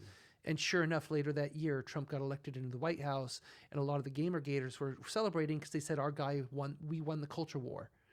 And so, and of course, since then, we've seen it evolve even further, because now we have MAGA and we've got QAnon and we've got all that other stuff that's going on. Which to me, when I look at it, I see it goes directly back to Gamergate. It goes directly back to those days 10 years ago where all of that kind of really started to create that kind of perception. And the creation of these reality bubbles on the internet, which obviously already existed before then. But I think what this was an exercise in showing how well you could create a reality bubble for people and spread misinformation very, very efficiently. So next, talk about the impact you had on culturalization. So culturalization is effectively what I called the task that I did. So what happened, going back to your earlier question about how I actually ended up working in games, when I was doing that early work at Microsoft as a cartographer, I started in early 92. And then in 1993 is when somebody from the Flight Sim team, Flight Sim 5.0, reached out to me and they asked me some cartographic questions for the game. And so that's where I pegged my beginning in the game industry, is 1993, working on Flight Sim. And I provided some advice for them, which they used. And then it kind of slowly got around that, hey, there's a geographer working at Microsoft. You can ask questions. And so I started getting so many questions that we had an internal alias that we set up called Dr. Ware. So you could email drware@microsoft.com and you would get some kind of answer to your geography question, culture question, whatever it might be. Like, is the thumbs up gesture okay to use for an icon? Or can I use this flag? Is it the most accurate flag? And all kinds of random questions around geography, culture, politics, all of that stuff. So I was Dr. Ware, and I actually had a secondary name sign on my office door that said Dr. Ware, which I still have that sign somewhere. And so then I kind of informally started working on a lot of games at Microsoft. Back then it was mainly the PC games because Xbox still didn't exist. But then once the Xbox got started up, I helped the team with their UI and designed the UI for the Xbox, the original Xbox, because they had some culturally related factors to it, like the design of the globe they were using and other things. And so I just suddenly found myself, giving this internal consultation on a lot of games, while I was also helping on Office and Windows and all the other products Microsoft made, giving advice for all kinds of things, like maintaining the official country region list at Microsoft, like what is in the official country region list that every product uses is in the drop down. So I oversaw things like that. But what happened in 1997 is we had a big mistake in Encarta World Atlas that really made the South Korean government very upset. And it was an actual error. Our map data was out of date. We got the map data from the US government because it's free, but it was not accurate. And so we went through the whole process of fixing it, which we did. We fixed it for Encarta World Atlas. Incidentally, Encarta World Atlas was the first vector-driven map that somebody had created. It predates Google Earth by quite a few years. Because Google bought a company named Keyhole, which created the vector-driven globe, and then turned Keyhole into the product Google Earth. Well, at Microsoft, we had that years before Google Earth and Keyhole. It's just that Microsoft, being Microsoft, didn't really know what to do with it. Had they put it up online, it probably would have been Google Earth would have had a lot of catching up to do. It's funny how some things never change, right? I know. It's in the Microsoft DNA. Yeah, exactly. So, So, but I'm very proud that I was part of the team that actually made that happen, that we built a vector-driven globe. I was in the meeting where Bill Gates approved it, because back in those days, Bill Gates approved every project personally. And I was in that meeting when he approved it. And I remember him telling the team, he says, this is impossible. You cannot draw real-time vectors on the current technology. But to his credit, he said, prove me wrong. So I'm going to let you go ahead and try. And we did. We proved him wrong. Nice. So, and so it became, the foundation for a lot of Microsoft's mapping products, MapPoint, Streets and Trips, and all these other products that came afterwards. And so, when I got my full-time position at Microsoft, I asked them, what exactly do you want me to do?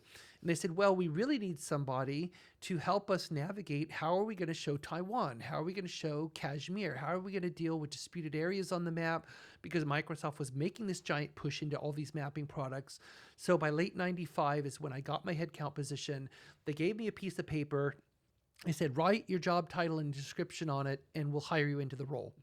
So I'm like, okay. So I said, Did they say pick your salary too? Not that part.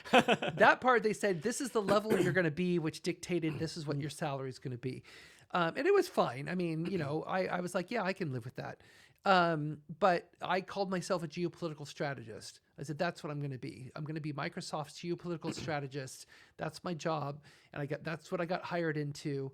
And so I worked first for what was called the Geography Business Unit. There was actually a Geography Business Unit during the mid-90s at Microsoft, which had hundreds of people working for it, making mapping products. We had several full-time geographers. We had a full-time hydrologist who was just working on the river and lake data. We actually had our own internal map library with a full-time map librarian working at Microsoft. So it was really cool. It was like a real golden age for geography at Microsoft. And so in my role, that's when I was doing the Dr. Ware stuff and helping the geography products. But then we had this big issue in 97 where we messed up the boundary data in South Korea. We fixed it, but the South Korean government had gone through all the Microsoft products looking for other errors. And they did point out a few things that we ended up fixing. A lot of what they told us we didn't fix because we're like, it's not an error. It's just your political viewpoint. But we did fix a few things. Well, so we thought that all quieted down. The Korean government, the South Korean government was not so pissed off anymore. 3 months later, the very first Age of Empires came out, and it had a scenario in Age of Empires that dealt with Japan and Korea. And it also dealt with some of the issues that they told us to change, and we didn't change that. And so now what do you think they did? Now they're super pissed off. Yeah, but I realized, like in the army I was in Korea for 3 years, and the Koreans and Japanese, they don't like each other. They have a lot of history going back a lot of centuries. Very much so. And then you add China into that mix. You've got that triad of very sensitive socio-historical tension, if you want to put it that way. So now we have a problem. Now the South Korean government is like this close to saying no more Microsoft products, not just Encarta, not just Age of Empires, anything. Yeah. That's when Bill Gates gets involved. It's like, okay, now we need to fix this. So what happened is that whole incident, we did eventually, make sure that it was fine, and we kind of recovered the government relations there. But that gave me an idea. And I said, why did this happen? Because Encarta's made in Redmond, at Microsoft headquarters, and Age of Empires is made where? By Ensemble Studios in Dallas, Texas. And these two groups had no reason to even know they existed. So I'm like, we need to do better. This is a form of risk, what I call geopolitical risk at the time. So this is a form of risk that the company cannot withstand, because we're going to lose an entire market over a mistake like this. And nobody was watching this stuff. Some people assumed that's legal's department. Well, some of these things are not explicit laws. They're not legal issues, so they're not going to deal with it. And then other people said, well, that's localization's problem. But Loc doesn't deal with it. It's not a language translation issue. So I said, somebody has to focus on this. So I wrote a proposal to create a new kind of team at Microsoft. And so it took me 7 months of pitching this. I went through 5 different VPs over 7 months. And so the first 4 VPs rejected the idea. They would give me lip service, like, yeah, that sounds cool, but I don't really think we need this. And then I was getting on the verge of giving up, And I felt like if I can't create this team, I think I'm just going to leave Microsoft, because I think I'm just finding so much resistance to doing what I think needs to be done here, doing what I feel is the right thing around these kind of issues. And so finally somebody said, you know what, why don't you talk to Paul Moritz? I think you should, he might be receptive. He is a VP at Microsoft at the time. And so I reached out to Paul, I set up a meeting, and I'll never forget, April 7th, 1998 is when this meeting occurred, early in the morning, because they said that was the only opening in his schedule. So I met in his office. He's eating his breakfast in his office. So I pitch in my idea. And of course, at that point, after 4 rejections, I'd gotten my pitch down really well. I pitched it to him. I got approved in 3 minutes. Boom, it's done. And his first question to me was, he's like, I thought we did this already. And I'm like, no, that's why I'm here. We don't do this. And he says, well, we need to do this. What do you need? What do you need from me? I'm like, what do you mean? He's like, well, we're going to do this. What do you want me to give you? I'm like, are you kidding me? So Like that easy? Just like that. And I think the big reason, though, the reason he approved it so readily is because he was the only of those 5 VPs who was not from the US, because Paul was from South Africa. And so he very much understood what I was trying to do with this team. And so I created this team that I called Geopolitical Strategy, and it launched on April 7th, 1998. And so I ended up managing this effort over the next 7 years. And our whole mandate was to institutionalize Microsoft's thinking around geopolitical and cultural issues and how they affect our products, not just games, but everything. But now that this team was created, I had already informally been working on quite a few games, but now this gives me an official mandate. It's like, now the games have to do this work. It's not a choice anymore. So I then, as I was like not only the individual contributor, I was the subject matter expert on the team, but I was also the manager of this team.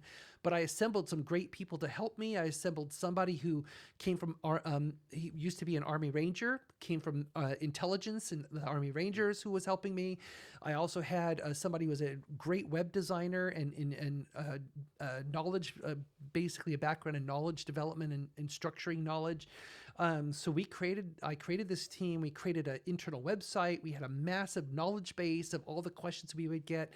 I would constantly do the dog and pony show. I went to all the different divisions across Microsoft saying, here's what we can do for you. Here's how we can help you. And then I also did that with a lot of subsidiaries around the world, telling them, hey, I can be your voice in Redmond to help you out. Great example. In Nigeria, in Excel back in those days, they did not have the symbol for the naira, which is the Nigerian currency, and it's an N with 2 horizontal lines through it, kind of similar to like the yen symbol with a Y with 2 horizontal lines. And they said, if you would add that symbol into Excel, we could really boost the fact that we've got it and really like help boost Excel usage in Nigeria. Well, the person from the Nigerian subsidiary had been pinging in the Excel team for years and getting no answer and getting ignored. And I said, I'll tell you what, tell me who you're talking to. So they told me, and I went physically to this person's office and I represented the Nigerian interest and went straight to this person's office on the Excel team. And I said, hey, they've been asking you to add this for years. How hard can this be? They said, it's actually really easy. I mean, we could do that like almost overnight. And I said, will you do it? And they're like, yeah, we'll do it. And they did it just like that.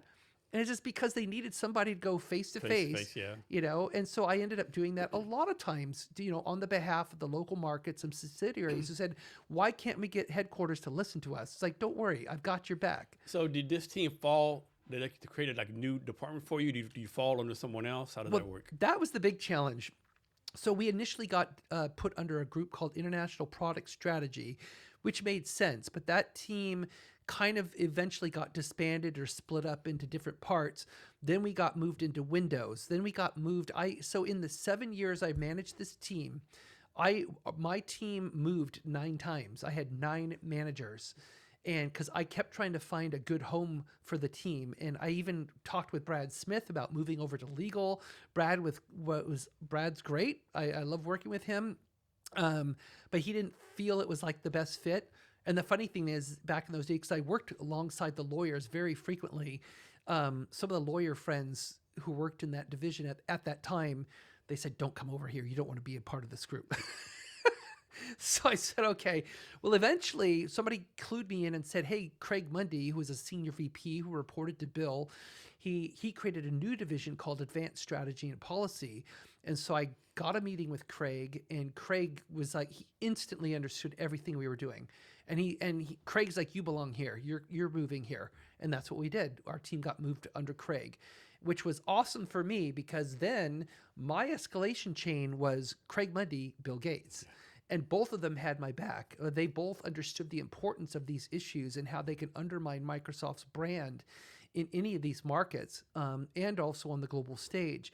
So I was the one who occasionally, if we had a product that was banned for some reason, I'm the one who often had to go in front of Bill Gates face to face and explain to him what happened and explain, here's how we're going to fix this. Or if I had somebody blocking me from doing something that I felt was right for Microsoft, like to protect the brand, if they were not listening to me, I would escalate, and then I would have to go explain to Bill, I need you to please send this message to this person because we need them to do the right thing. I tried to restrain myself and not use that power because I always really wanted to work it out with the team and help them understand, like, this is a teachable moment, help them understand the importance to the local culture and why it's important to our users and our players, why we should do the right thing by them.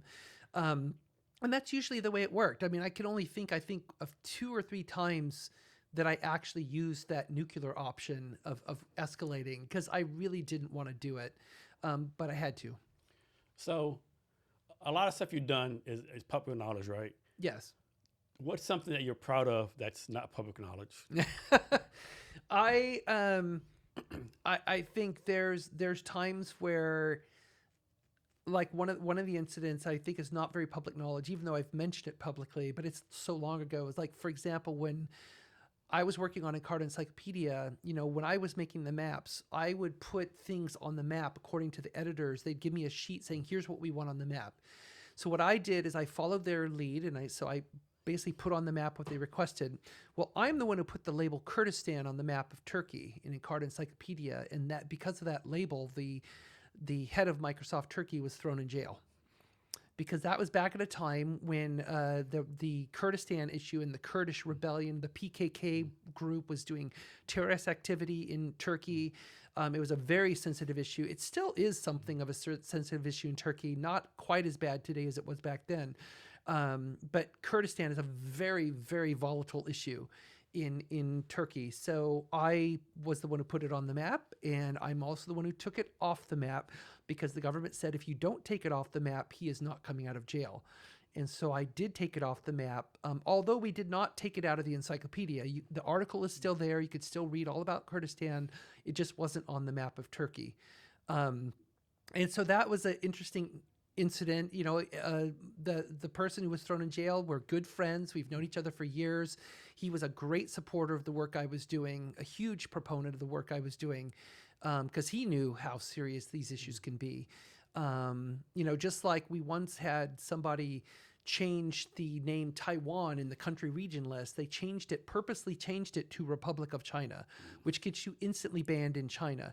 And the outcome of this is that because they did that, we actually had the head of Microsoft China taken away for questioning by the state police, questioned for subversion of the state, which is punishable by death in China. And it's all because this person back in Redmond, they changed it because they wanted to make a political statement because they're married to someone from Taiwan.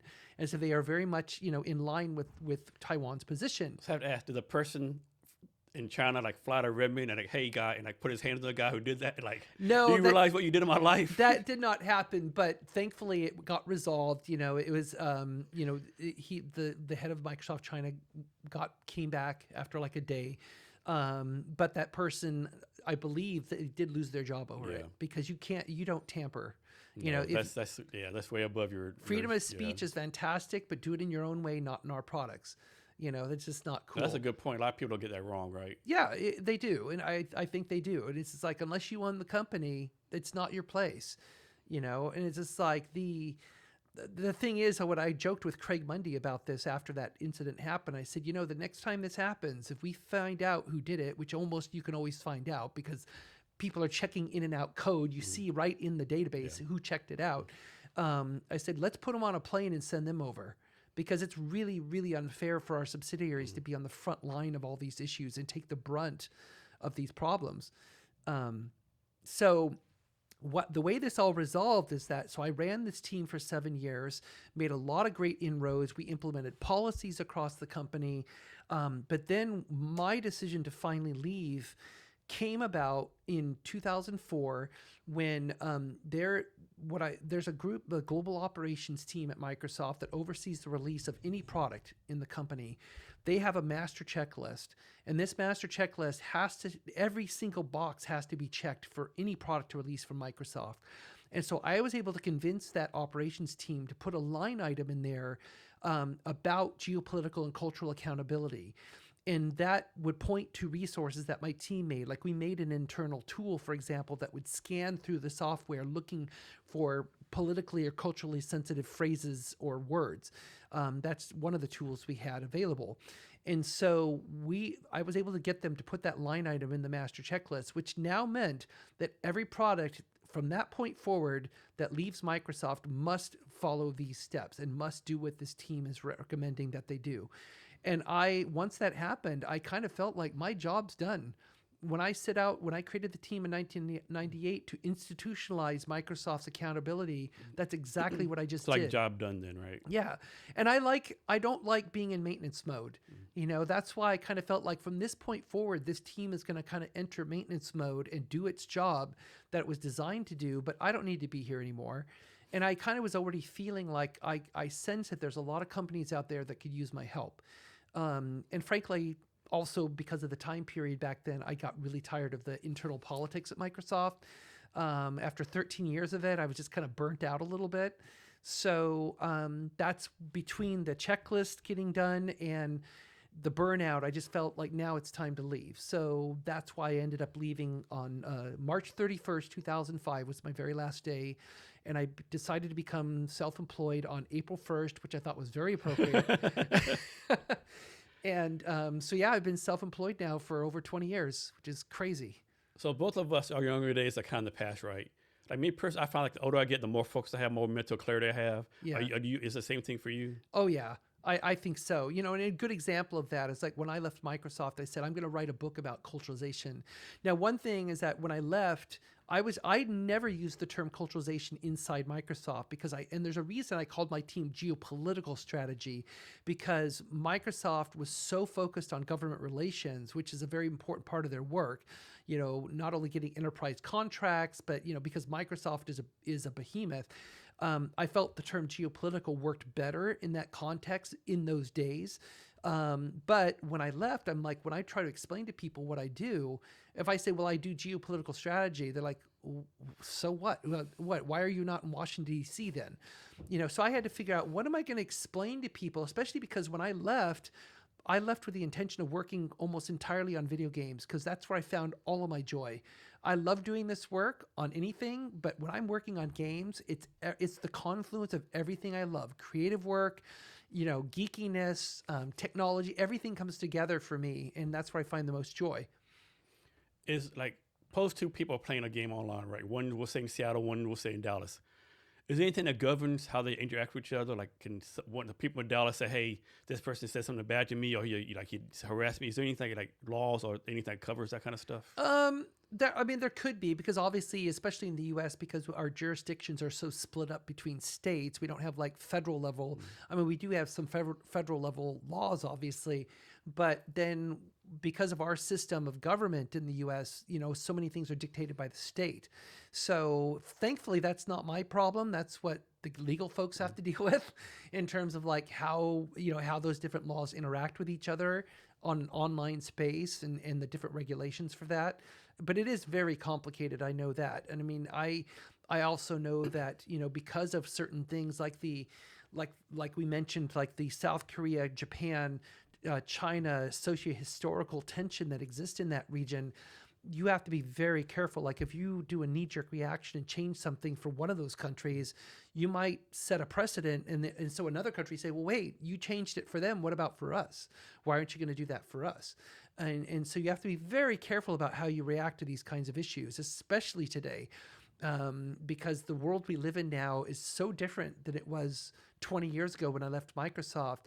So my understanding of the tasks that I do, of this culturalization work, I has changed so dramatically, I think, in the last 20 years in a good way. Because when I first left Microsoft, I'm like, how do I get known? How do people know? Because I mean, I was the big fish when I was then inside the company. Now I leave, I go out into the big world, and nobody knows who I am. Nobody knows what I've done, or what I can do, and I had to basically like start all over again. And so I determined, well, I'm horrible at marketing myself. I'm an introvert, baseline introvert who can try and fake extroversion.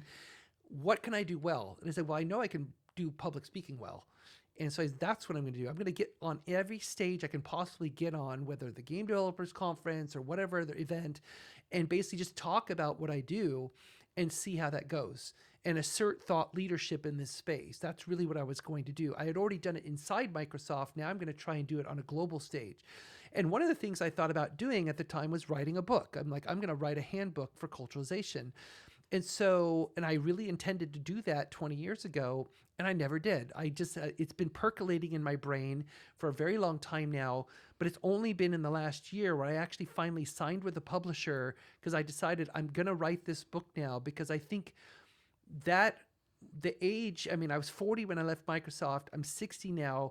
The level of wisdom I think I have now about the work I do and in the world that we live in is so much greater. It's so much deeper than it was 20 years ago. I'm really glad I did not write that book yet because I would have had to rewrite it several times.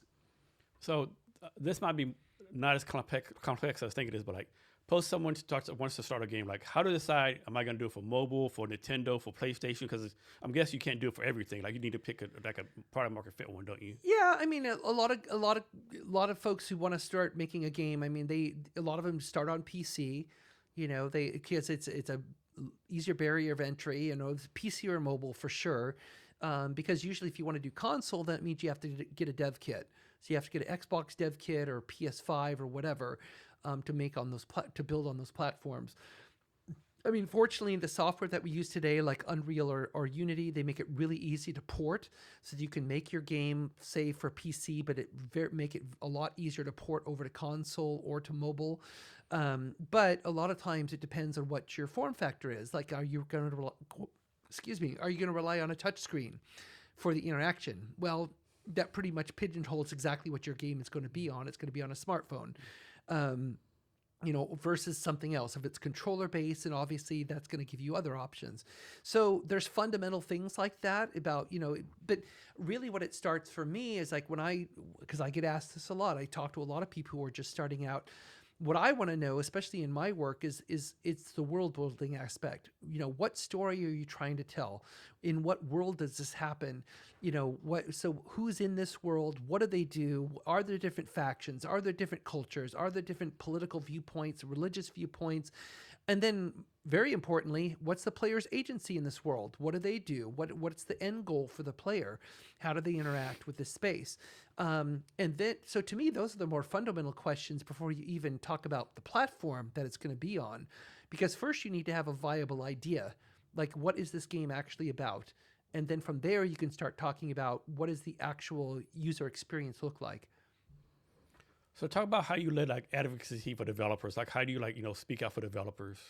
Well, And then what issues do you speak out about for developers? Well, there's been a lot of things that I've spoken out about. I mean, when I ran the International Game Developers Association, that was really my job. My job was to be kind of the advocate in chief on behalf of game developers. I mean, we've got different organizations. You've got trade associations around the world. Like in the US, it's the Entertainment Software Association, the ESA, which was responsible for E3. Rest in peace. So the ESA represents companies who make games, and they are a lobbying organization, which is why they're based in Washington, D.C. And you have a lot of similar trade associations all around the world, but the International Game Developers Association was created to represent developers and to represent the people actually in the trenches doing the work. And developing the games. And so, you know, some people say, well, why isn't it a union? Well, that's a whole nother question. I mean, when I took it over, I mean, it was basically a membership association, and it still is.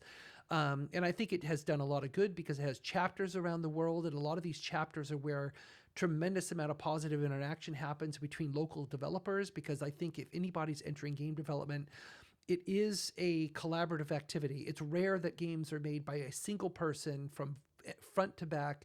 And that's why I often define games as a collaboratively creative form of artwork, of interactive artwork.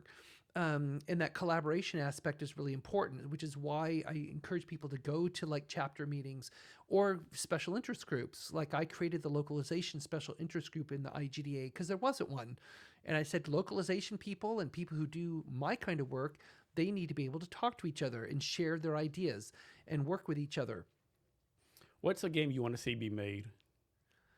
Oh gosh, that's hard. You know what I would like to see, even though there's been a lot of fantastic space simulation games, you know, like EVE Online and, you know, Starfield and all these other cool games. I would love to see a game based on Foundation, on the Asimov novels. Okay. We've got the Apple TV series, which makes me cringe because it's like it's not the best adaptation in my opinion. Technically, it's phenomenal, but other than that, or if anyone's familiar with Jack Chalker's books, the Well of Souls books, it's a series of sci-fi books. I think that series of books completely lends itself to being a game.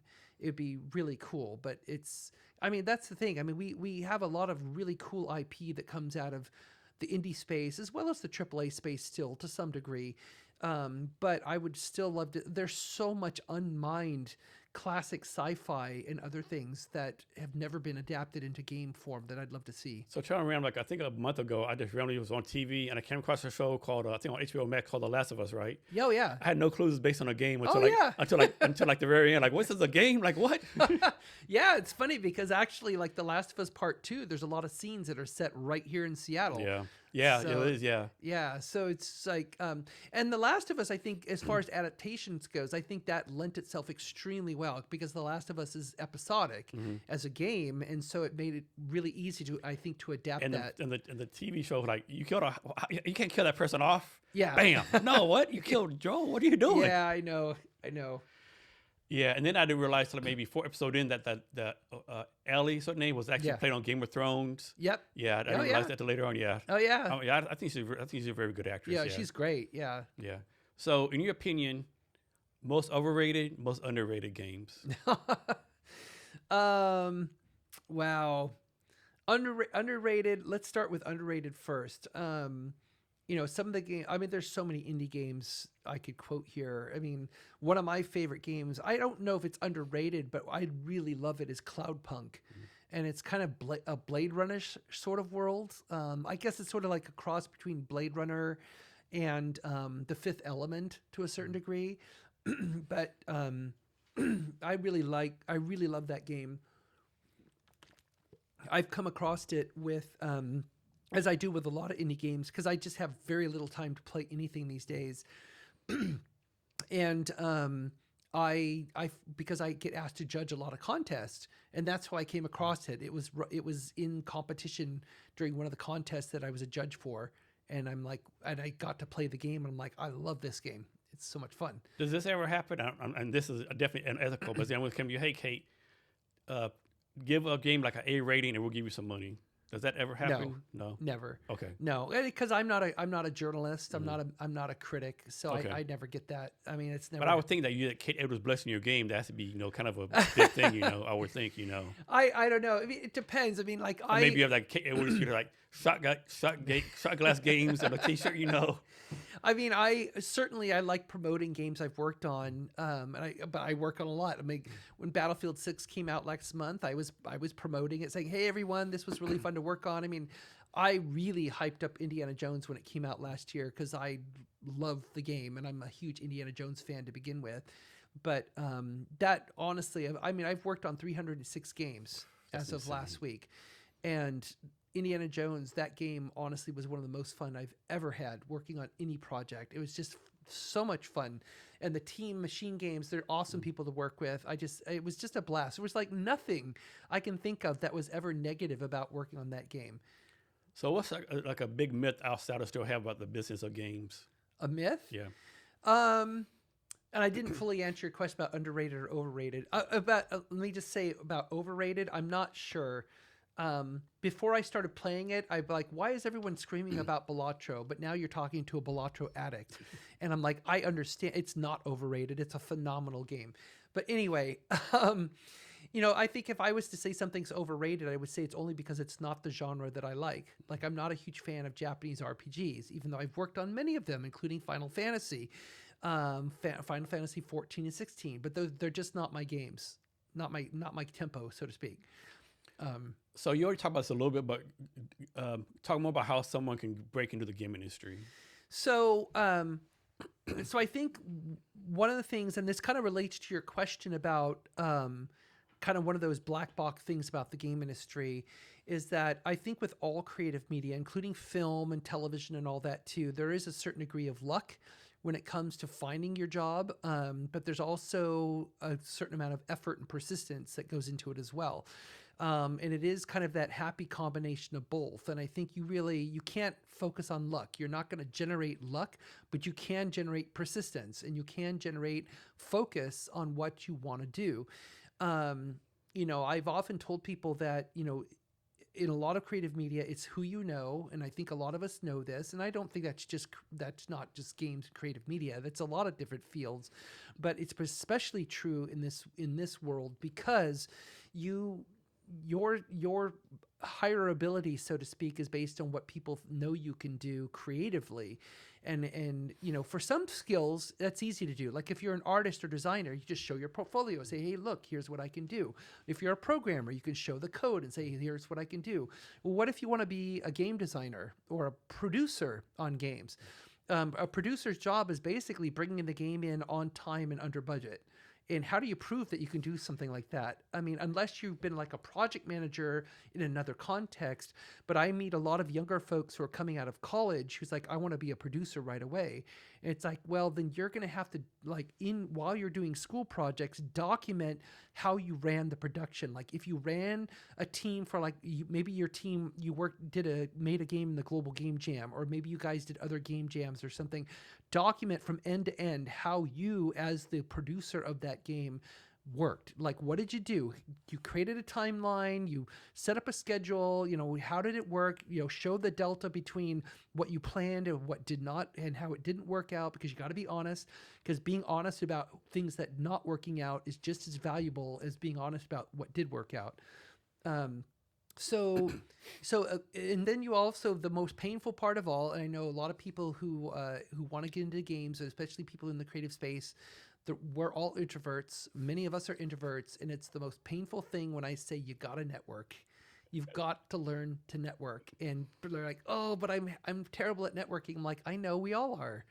We all are. I mean, I still consider myself not the greatest. Like, I can't work a room. At this point in my career, people tend to flow more towards me to ask me questions, which I feel comfortable. I mean, I will be a fountain of answers for anybody who approaches me, but do I approach people?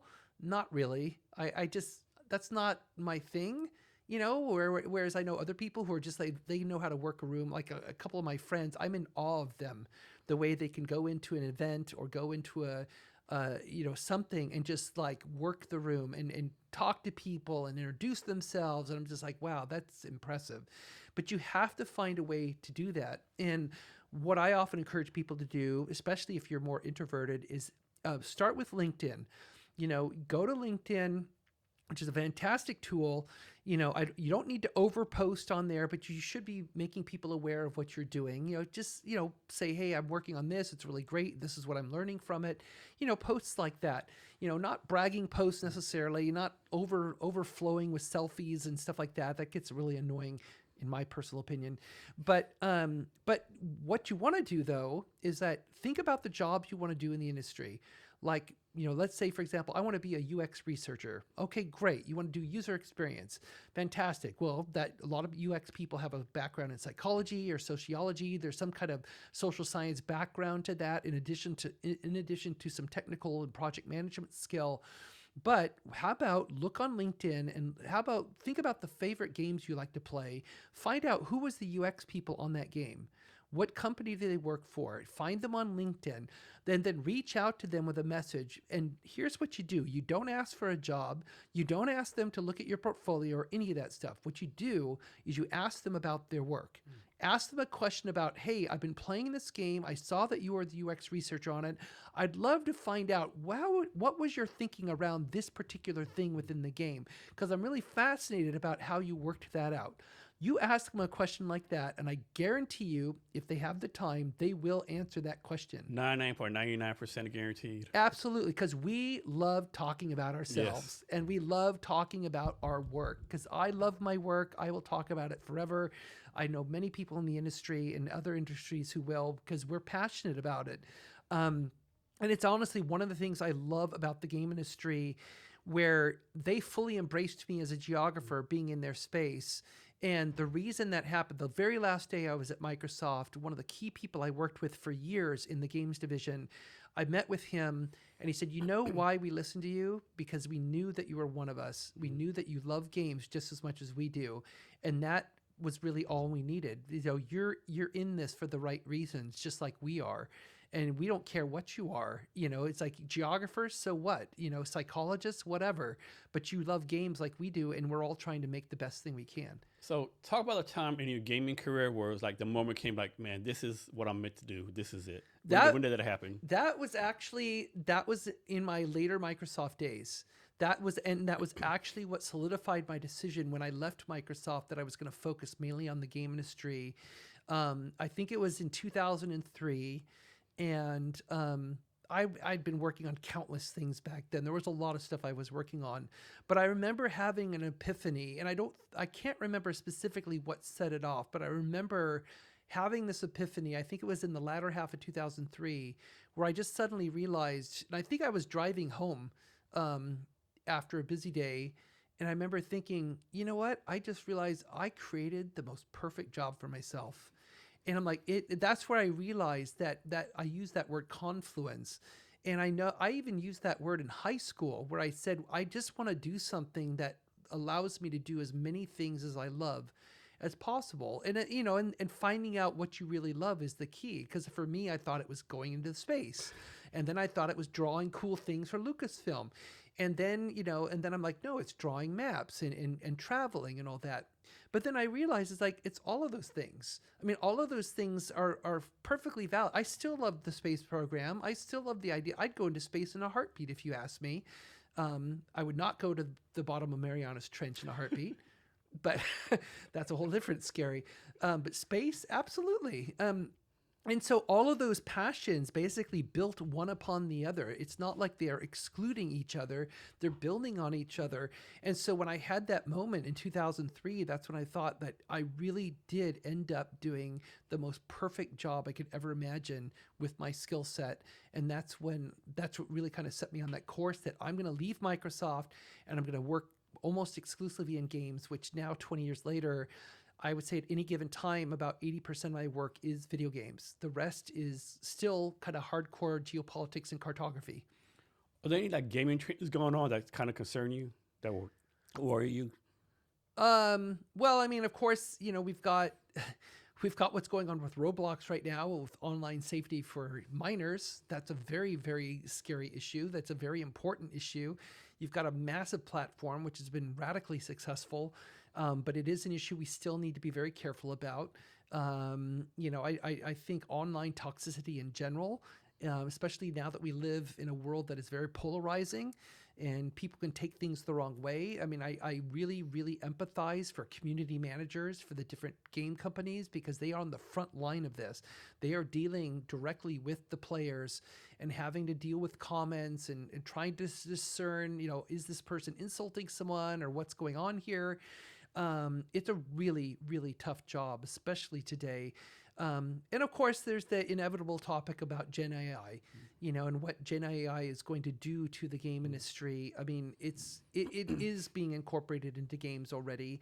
We're still in that period right now where there's a certain level of backlash happening over it. And I think that's going to continue for a while. But I do think that like every other form of technology, people are just going to have to realize that it's going to become what you do. It's part of the process, and how it becomes part of the process is where you, as the individual game developer, have to think about your ethics about how you create things. And you know, are you, by using Gen AI, are you actually leveraging someone else's work in that process, or or some other method. And like I know one artist who built their own. They basically built their own Gen AI model that's trained only on their work. Now that I love. I mean, I would love that for writing. Like if I could train and create my own LLM that's based only on my writing, nobody else's, just mine. So I could tell it, I want you to write this email because I know it's going to write it in my voice and in my style. That would be super helpful to me. Just like I know this artist who did the same thing. And so he was producing the series in which he called it, I think he was using Midjourney. And he said, this is a collaboration between myself and Midjourney. That's how he phrased this. And I thought it was fascinating because he would post these series which were based on these very specific prompts. And he would tell us what the prompts were. And, but what you would see is based on his artistic style and his work. And I just thought it was really fascinating that he took this approach, and he said, this is actually really useful for me, especially when I'm trying to do rapid visualization. If I'm trying to think of like 20 different approaches to a single problem I'm trying to solve visually, this saves me so much time in doing rapid visualization, which I know what that's like from my days doing industrial design. AI does crazy things. Like AI is making songs, other stuff. Yeah. What do you think that is AI actually making games right now? Has that got to the level, or No? Or do you think that they'll get to that level? No, I mean, eventually maybe, but it's going to be interesting to see, ultimately then we get to the point where it's like, is AI just emulating game styles? Like if it wants, I have no doubt that an AI can make a match 3 game, like Bejeweled Blitz easily, because it's a very set formula. I mean, it's just like, there's not much to it, to be honest. Which is kind of like Candy Crush as well. It's like, could an AI come up with something like that? I think, by copying that format, sure. If you say, hey, I want you to make a new match 3 game for me, it would do it. And I'm sure it could do it probably pretty well. But, can it come out of the blue, completely out of the blue with something like Tetris? When Tetris, because I know Alexei Pajitnov, and he lives here in the Seattle area. I did a session with him at the Game Developers Conference a couple years ago about a sequel to Tetris that he had been working on a while back. But like before Tetris, nothing like that had been seen. There was nothing like it. And then and I think we take things like that for granted. It's like, well, yeah, Tetris is a simple concept. It's like, no, it wasn't a simple concept before it existed. It's just like, so that came completely out of the blue, completely original. Can Gen AI come up with something like that? I don't know. I don't, at this point, I don't think so. So what's your prediction for AI and gaming in the future? Well, I mean, I think that AI is going to be incorporated for sure, because there's a certain level of scalability that it enables, especially if you're building like a large MMO space, a large, massive, MMORPG, something like World of Warcraft or something like that. Or like No Man's Sky is a good example, where they were using procedural AI to auto-generate the worlds that you would encounter as you're approaching like a planet in space. It's literally creating the planet as you're approaching it according to different rules and that they set up for the procedural generation. And I think that's amazing. So then if you take that same kind of technique of procedural generation and add Gen AI to it, to now you can maybe like bump up the quality of what you're seeing and what you're creating. It would almost be like a booster to the procedural generation. But so I think those kind of things are going to be used very readily. I think they already are being used by certain companies. But, to just come out of the blue and have an AI like create like a AAA quality game, like say, I want AI to make the next Call of Duty game. It's like, yeah, I don't think so. Okay. So, when people hire people, they talk about A level talent, B level talent, C level talent. Which one is better? Like, we'll say we have 5 people that are all C level talent, they're on the same location, working together every day. Or we'll say 5 people who are A talent, but they're like all over the world. I think ultimately, I mean, game creation, like any media creation, requires collaboration. I mean, what we learned during COVID is that doing virtual collaboration, like over Zoom, is fine, but it does not replace having people in a room, like putting Post-its on a board and shouting out ideas and having a whiteboard to work on. I think human beings, we're at our creative best when we're together. I really believe that. And I think that's why we've seen a lot of companies say, no, we want people back in the office, after COVID. I mean, I think there's a lot of great advantages to working remotely, but I don't think we can, work remotely forever, because we are collaborative people. I mean, we like working with each other and talking with each other. And I think I've seen some of the best ideas come out of that just spontaneous, people in a room approach, than over a Zoom call. Yeah, I agree. Like, I don't want to go to work like 9 to 5 in a cubicle every day, but I think there's goodness like everybody coming together like maybe Tuesday and Wednesday, right? Yeah, I mean, there needs to be some interaction. And I Yeah. mean, I think, in terms of level of talent, I mean, I think kind of going back to our issues around mentors, and around having more senior presence in the industry, that's why having veteran talent, it doesn't matter what color their hair is, if it's gray or whatever, having the veteran talent is absolutely critical to the long-term success of the creative medium and of these companies, because you want the veteran perspective. It's not just about veterans like what, well, they only know Fortran programming language, so they're worthless to us. That's ridiculous. It's like they've got incredible perspective on what it takes to program something or to design something. So I think there needs to always be like at least one or two A-level types, and then you need the B and C level, because those B and C level can become A level. It's like, where does the A level go from there? It's like, well, if you have what you tend to have, if you have a room full of A level talent, is what? A lot of egos.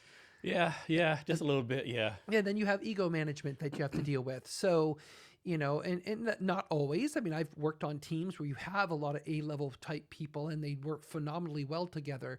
But I think that's more of a rarity than it is a standard. So I think having a couple A-level people who can be great examples and mentors to the other folks and kind of get them up to that level is really what you want. Because you ultimately, I mean, in any company, you want to cultivate that talent internally, not just hire it externally. So how do you balance like business and creative? Like, a lot of people say like I can be a good business person, a good creative, but a lot of times people have trouble like being good at both at the same time, so to speak. Well, to me, it's like the best business devs I've seen are people who were creative, especially if they're working in the game space. Just like I think the best C-level people, the CEOs, the CFOs, all of that tend to be people who have worked on games. They actually know what they're creating. That I actually think some of the problems we've seen in the game industry lately with layoffs and overexposure and things like that are because some of these companies are being run by people who have never even worked on a game. Some of these people are professional executives who go from company to company. And, maybe for some companies there's a place for that, but I think for games, it's like you have to fundamentally understand the medium that you're creating. Because I've seen so many times where a C-level person says, okay, we want this game to come out for holidays 2027. It's like, great. And here's what the game is, and here's what we want it to do. And then you have the creative people who actually know what they're doing say, that's impossible. You cannot create what you've just scoped. You cannot do that by that time frame.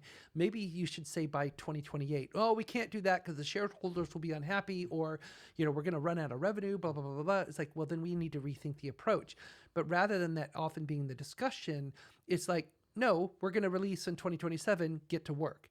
Now that I think that's changing to a certain degree, and I am kind of broad brushing here. I mean, some companies do have work extremely well in terms of how the C-level and business side folks work together with the creatives. But I've seen a lot of examples where the business side tends to not understand fully what it takes to make a game. And they need to really understand that and listen to the people who are actually doing the work, telling them that what you want is not possible. So either we have to rescope this or change the date. Because you don't want your people to crunch. You don't want to put them, put their lifestyle on the edge. That is not what they're for. They're not cogs in a machine. They're your talent. They are the IP of your company is really the people who work for you. It's far more valuable than your IP. Has the skill levels of game developers gotten better through the years, or is it pretty much like stay the same? Oh, I think it's way better. I mean, it's like we are working in a medium that is continuing to evolve. And evolving fairly quickly. I mean, we do get set in our ways, though, in terms of what kinds of games we make. But we always get happy surprises that come along. The Clair Obscures, the Balatros, the things that just come out of nowhere that nobody was expecting. We're like, wow, I mean, Balatro, I think, is such a perfect example. You made by one person. One person made this game. It's very retro. It's brilliantly designed. It works really, really well. It's such a great riff on playing poker, and it's so much fun to play. And then you've got a team like who made Claire Obscure Expedition 33, which is a really cool narrative, and it's just very creative. It's visually amazing. It's a relatively small team who made that game, and it just came out of nowhere. And I think that's what's beautiful about our industry is that we have the ability to see that happen, that we get these surprises that come out of nowhere, while we're also seeing the next Call of Duty, the next Battlefield, the next whatever, which is fine too. I mean, those things have fandoms, they have followings. There's nothing wrong with that. It's just like, where does the innovation in our medium truly happen? And I think it can happen in different levels. It still happens in AAA, certainly at a technical level for sure. I would say also to a narrative level to a certain degree. But you're also seeing it in the indie space, even down to the solo developer. And I think a lot of that is because the tools have evolved so quickly and it becomes so powerful. And I think that's one thing that Gen AI might empower, is that we're going to see smaller teams create what feels like a bigger game, because it will give them the ability to scale. So people will say, like 9 out of 10 startups fail. Is it the same with gaming? Like 9 out of 10 games don't make it? I think there's I think there's some truth to that. I mean, like the folks at Newzoo and some of the other companies that maintain statistics probably have a better understanding of that than I do. Certainly the folks at Valve understand that very well, if they would, kind of open the black box of what's happening in Steam. So we could understand exactly what that rate is. But I think, that most developers today will complain, and rightly so, that we are in such a crowded space. I mean, you're getting thousands and thousands of games being released on Steam. It's like, how do you compete with this? How does it get elevated?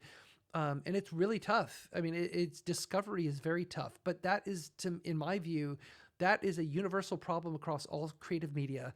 Ask any book author, ask any filmmaker, ask any television. I mean, there's so much content, right? It's so much just content. On YouTube itself, there's so much content. Any individual, Facebook, TikTok, Instagram, there's so much content. Yeah, it's a lot of content. So it's like I empathize greatly with anybody who says that. That we're having trouble getting traction on our game and getting visibility, but it's like, you are welcome to the world. It's like that is the space that we live in creative media. So I know, like a tech company release a product, they usually go to product company to release it. So Steam, like, kind of the same way. Yeah, to a certain degree. I mean, it's just like, but a lot of it, especially like when smaller teams, like indie teams, if they do a Kickstarter or something like that, I mean, everyone realizes that Kickstarter, what it really is, it's not about raising money. It's about marketing. Yeah. It's all about marketing and building community. And that's really what it is today. It's like building community and fighting for that sliver of mind share that's out there, which is very, very, very tough. But they're not alone. It's like, I can tell you, because of the SetJetters project I'm working on, the screen tourism app that I co-founded, I now interact with film quite a bit, and the film side of things, and they are struggling. You want to talk about struggle, talk to people in the film industry. So let's suppose somebody has a game, like they always say, don't quit, don't give up.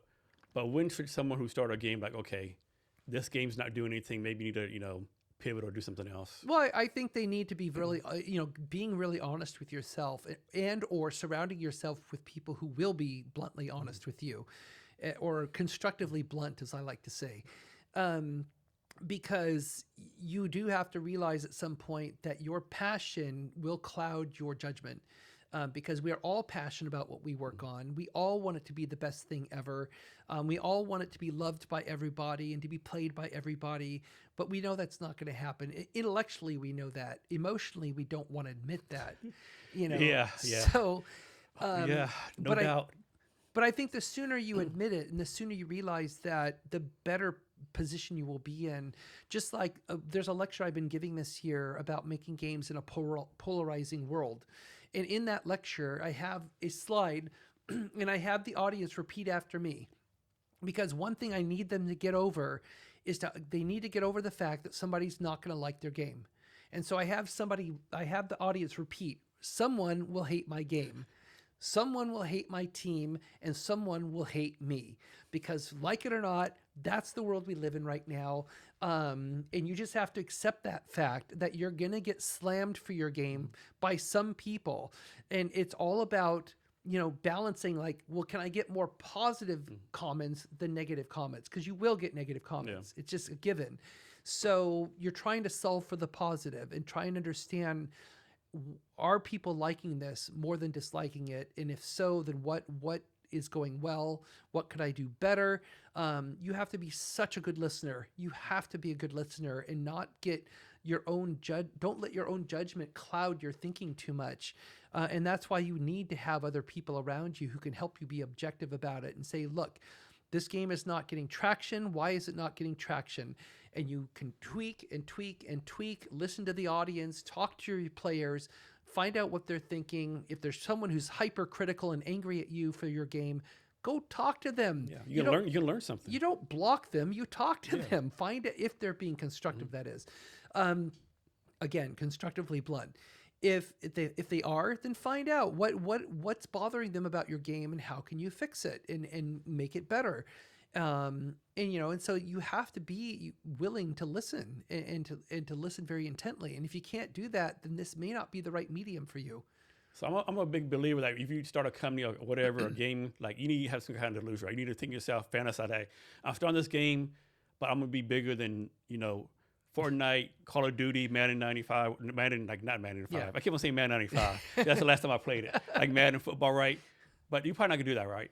For as a gamer, like what should your level of success be? Should like a certain level of traction, certain amount of revenue? When you say, I built this game and I got 10,000 whatever or this amount of money, what should be like average success? Well, I think that's something that you have to define for yourself. I mean, for some people, just finishing a game is success. And I will say that to anybody out there, if you finish your game at all, you're already well ahead of most people. Just the fact that you, quote, finished it. Then it's a matter of if you finished it, then what comes next? Well, now you want some level of success because you'd like to recoup all the time and effort that you've spent making this game, and hopefully that comes in the form of monetary compensation. But what's important to you? To some developers I know out there, it's artistic integrity is everything. That's number one for them. They don't care if it makes a ton of money. They care that they made the game they wanted to make. They like what they made. They're done. And they feel very, very good about themselves for it. That's fantastic. Other people are doing it for the money, which I would say if that's your primary goal, again, wrong field. Go be a banker or go into crypto or something. This is not the kind of thing you go into to make money. So you're doing all this gaming stuff. You're doing the speaking. Let me backtrack. Are any like upcoming gaming events? Are any speaking games you're doing that you want to talk about? Well, one I'm really looking forward to. I mean, of course, once January comes around, I'm going to be back in the same cycle where I'll be speaking at Pocket Gamer Connects London. I'm going to be speaking at a leadership day in Ireland. And then, of course, I've got, DICE, the DICE event in Vegas. I've got the Game Developers Conference. I've got WonderCon. And then the whole cycle starts over again for the year. But the one I'm really excited about is I will be going to New Zealand next month.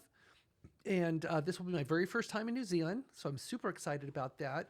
And they're doing a creative tech summit that's happening in mid-December in Wellington. That's around the premiere of the next Avatar film.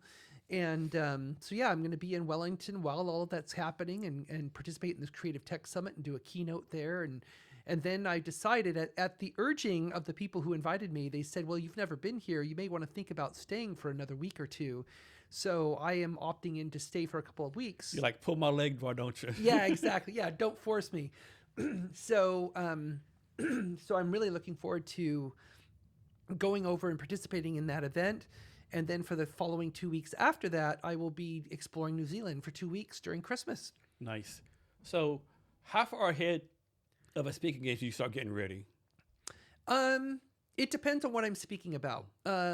Because if it's something I've spoken about a lot, and I tend to do like one new lecture every year. So I'll like come up with a new idea for a lecture, and then kind of the events at which I speak throughout that year kind of becomes my lecture circuit. And so that's kind of like the new talk I'm giving that year. Like I mentioned, the talk I've been giving this year, the new one is about making games in a polarizing world. And that has gone over extremely well. I've had a really, really good positive feedback on that talk. So I might actually, perhaps for next year do a riff on that and make like a different version or like a more advanced version of that talk.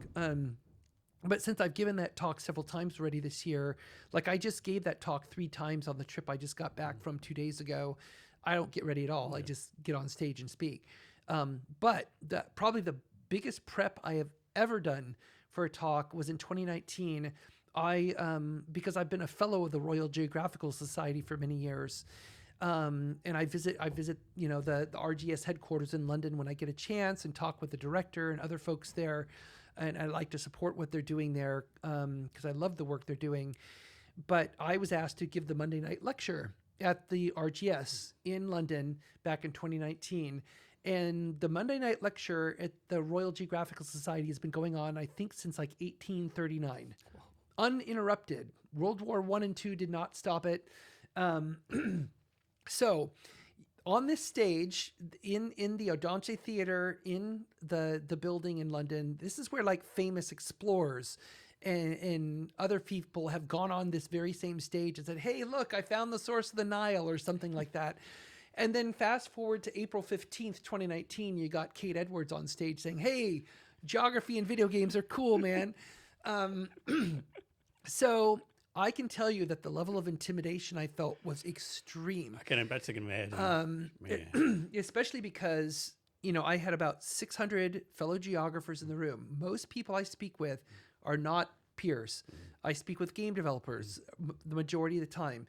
I don't speak with fellow geographers. So that only deepened my imposter syndrome that I'm like, maybe I'm not a real geographer because I work on video games. But no, don't tell yourself that. You're applied geographer because you're working, you're applying your work constantly every day. But I have watched the video a couple of times of that talk. I'm really happy with the talk and how it turned out. I was very pleased. I got a tremendous amount of great feedback on it. But I could hear in my voice for the first couple of minutes how nervous I was. I knew, because I was just like very nervous. And what was cool though is then afterwards they had this dinner where it was just a subset of the people there. It's this geography, they call it the Geographers Club, and it's been going on for I don't know how many decades. So I was invited, after my talk to participate in that. And, and I'm probably one of the youngest people in the room who are participating in this event. But then after we had a great discussions and everything, and a lot of great questions came up, then afterwards, this older woman came up to me as it was kind of breaking up. And she said, I just want to tell you, I thought your talk was brilliant. And I think my great-grandfather would have absolutely loved your talk. I think he just would have adored this whole subject matter. And I said, oh, well, thank you. I really appreciate that. She says, my last name is Shackleton, by the way. I'm like, oh, so your great-grandfather was Ernest Shackleton, the famous Antarctic explorer. She's like, yeah, that's right. And then she just walked away. I'm just like, okay, that was the mic drop. That's when I just said, Whoa. I'm done here. I'm done. And so I have never prepped so hard and never felt so not ready for a talk than that one. But I'm really glad how it turned out in the end. It was really, really fun to do. Nice. So you know all the stuff, the gaming, the speaking. I'm sure you have some kind of social life, all the stuff you do, right? But then you decide to start another company called SetJetters. Yeah. Like you just a glutton for punishment or like... Well, here's what happened. So set jetting is been a big trend lately. It's been around for a very long time. And set jetting is when people travel because of something they saw in a film or a TV show. And so we call it set jetting as opposed to jet setting because you're jetting to the set where they filmed. And it's a very geeky community of people, and you'll find set jetters who are of different genres. Like there's a whole bunch of Back to the Future ones and Indiana Jones ones and Lord of the Rings ones, and then people like me who just love all of the above. I'll go to anywhere. And so this activity started for me as a teenager growing up in Southern California because you're Hollywood, there's locations all around you. And I was a huge fan of the TV show MASH. And I still am. I love MASH. So when a friend of mine and I found out that they filmed all the exterior shots for MASH, like the hospital compound that was used in the original MASH film, was filmed in Malibu Creek State Park. which is a public space. And 20th Century Fox licenses that space from the state so they can film there. They also filmed the original Planet of the Apes movie there and several other different films. So we found the set, and one time we went there and there was nothing there. There was just like the footprints of the tents and everything because it was off season. The next time we went, they had it all set up for filming, but nothing was happening that day. And there was a security guard who lived in the swamp tent. He came out and he said, hey, you feel free to look around and take pictures. Just don't go in anywhere. So we did. And then the third time we went, we actually showed up and they were in full production mode on an episode. And so there was a actress in the show, Kelly Nakaharu, who played Nurse Kelly in the show. We snuck behind the hospital building during filming, and she was hanging back there. And she's like, hey, who are you guys? What are you doing here? And we're just a couple of stupid high school students. And we says, hey, we love the show. We just came to check it out. And she said, hey, when there's a break in the filming, you'll hear like a tone. Go to the security guard over there and tell them you're here to watch, and they'll let you on set so you could watch filming. Mm-hmm. And we're like, okay. So we did that. And so we got on set, and now they only film the exterior shots one day a week because most everything's in studio, and they're on a weekly cycle, so it's all really accelerated. So we go, and we're sitting there, and there's just a few other people watching. We don't know who they are. During one of the cut breaks in filming, this guy comes over and leans next to me, and because I'm a geek of the show, I'm like, that's Burt Metcalf. That's the executive producer of the show. And he's got like a clipboard with a script, and he's making notes on the script and everything. And then right over there, about just 6 feet from us, are two director's chairs. One is Alan Alda and the other's Mike Farrell, the two principal actors on the show. So we saw the chairs, and then we see them come walking over and sit down. And so my friend who's with me, I'm like, let's go say hi. Let's go say hi. And he's like, no, I'm not going to do it. He was like, not a chance. So I just went up and they were just sitting there reading the LA Times. They were just on a break. So I just kind of quietly went up and I said, excuse me, I just want to say I absolutely love your work. It means so much to me. Just thank you so much for all you've done on this show. That's all I said. Mm-hmm. And they both stood up. They both shook my hand and thanked me. And then he just kind of back away, let them have their break, back away. And that was just like the most magical moment for me, where I was just like, visiting filming locations can be really cool. So, but why do you think so many people want to do this? I think it's all about the emotional connection. That's what it's really all about. Because for me, MASH was an emotional connection. I love these characters. MASH was such a good show. It was so well written. All the emotional stuff and just all the... Yeah, it just like, and there were so many things, especially as a teenager growing up, so many things I could kind of relate to in that show. Like whether it's Radar's quirkiness and shyness, when he's trying to like fall in love or go on a date, and there were so many things in that show that were relevant to me, and it's just like, that's what it's all about. When we watch something, especially something that we love, we form a connection to that narrative, and that narrative is expressed in the place, and it's captured in the place where the narrative was filmed. And I mean, like Star Wars is a perfect example. I was 12 years old when the original Star Wars came out, and that it was just mind-blowing. It changed my life as it did most people of that generation. And so for me in 2016 to finally go to Tunisia and to go to Lars Homestead, the building is still there 40 years later, over 40 years later, it's still there. I tell you, as I was walking towards it, I was getting weak in the knees. I was crying because I could not believe that I am standing in the very place where it all started, where Luke stood and Obi-Wan stood, and where the skeletons are burned in the, I sat right there. I sat in that very spot. And it was so magical, because you're just like, I'm connected to this in a way I've never been connected before. And I think that's why people love set jetting so much. So what's been like the craziest place someone's wanted to go to? Oh, there's so many. I think one of the hardest that we went to was Skellig Michael, which is the island off of southwest Ireland, where they filmed the sequel trilogy. So episode 7 at the end, where Rey finds Luke isolated on that island. They filmed it on this island called Skellig Michael, which is actually a World Heritage Site in a sanctuary, a UNESCO sanctuary, I believe. So they allow very few people to go on the island every day because they don't want to disturb the habitat.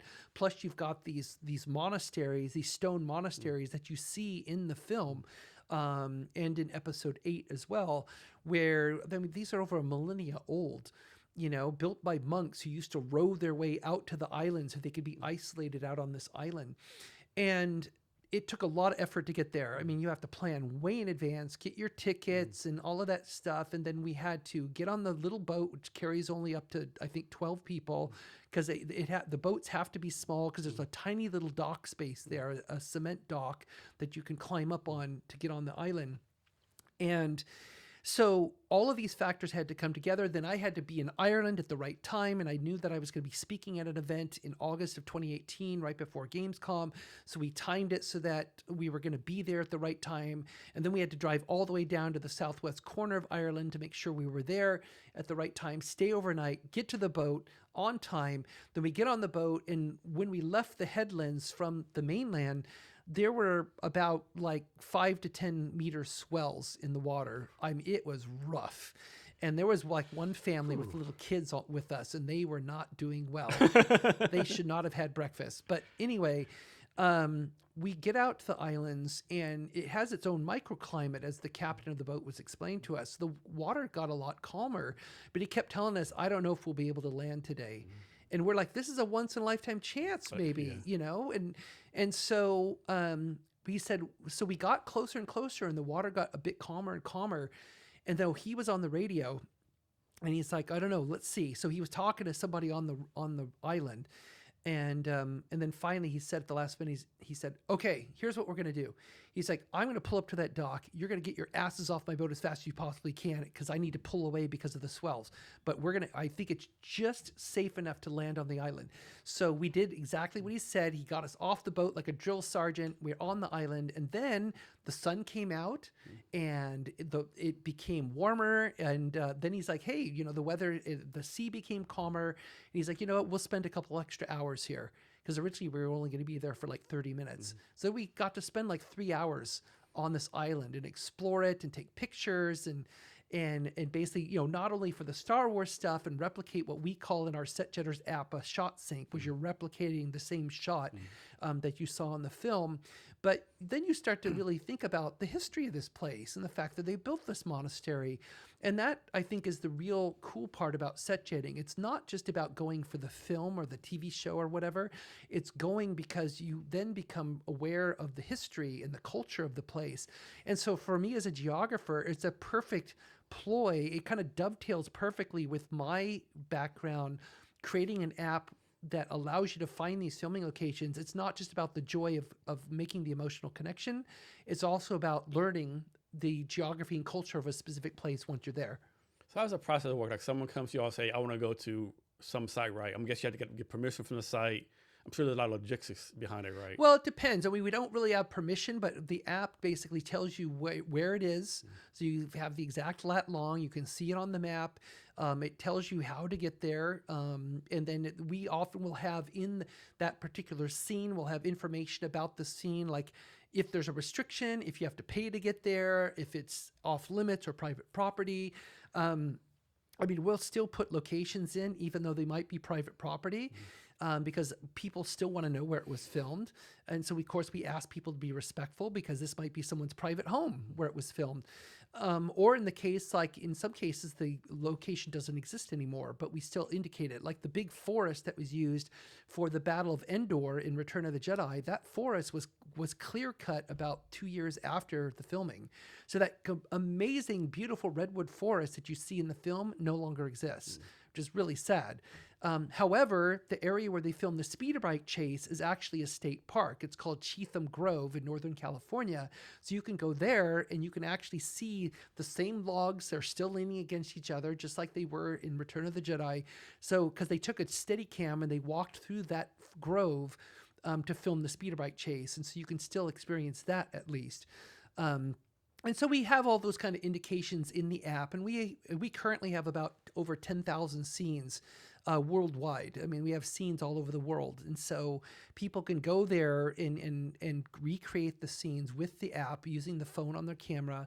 But because of my influence, being one of the 5 co-founders, and I'm the only one from the game industry, we have gamified the experience. So when you get within 60 meters, you can collect the scene, It becomes part of your collection. You can earn badges. So we often partner with the local jurisdiction, and they create a badge where people can collect certain scenes and earn the badge, which earns them points, which lets them go up on the leaderboard, because there is a leaderboard in the app.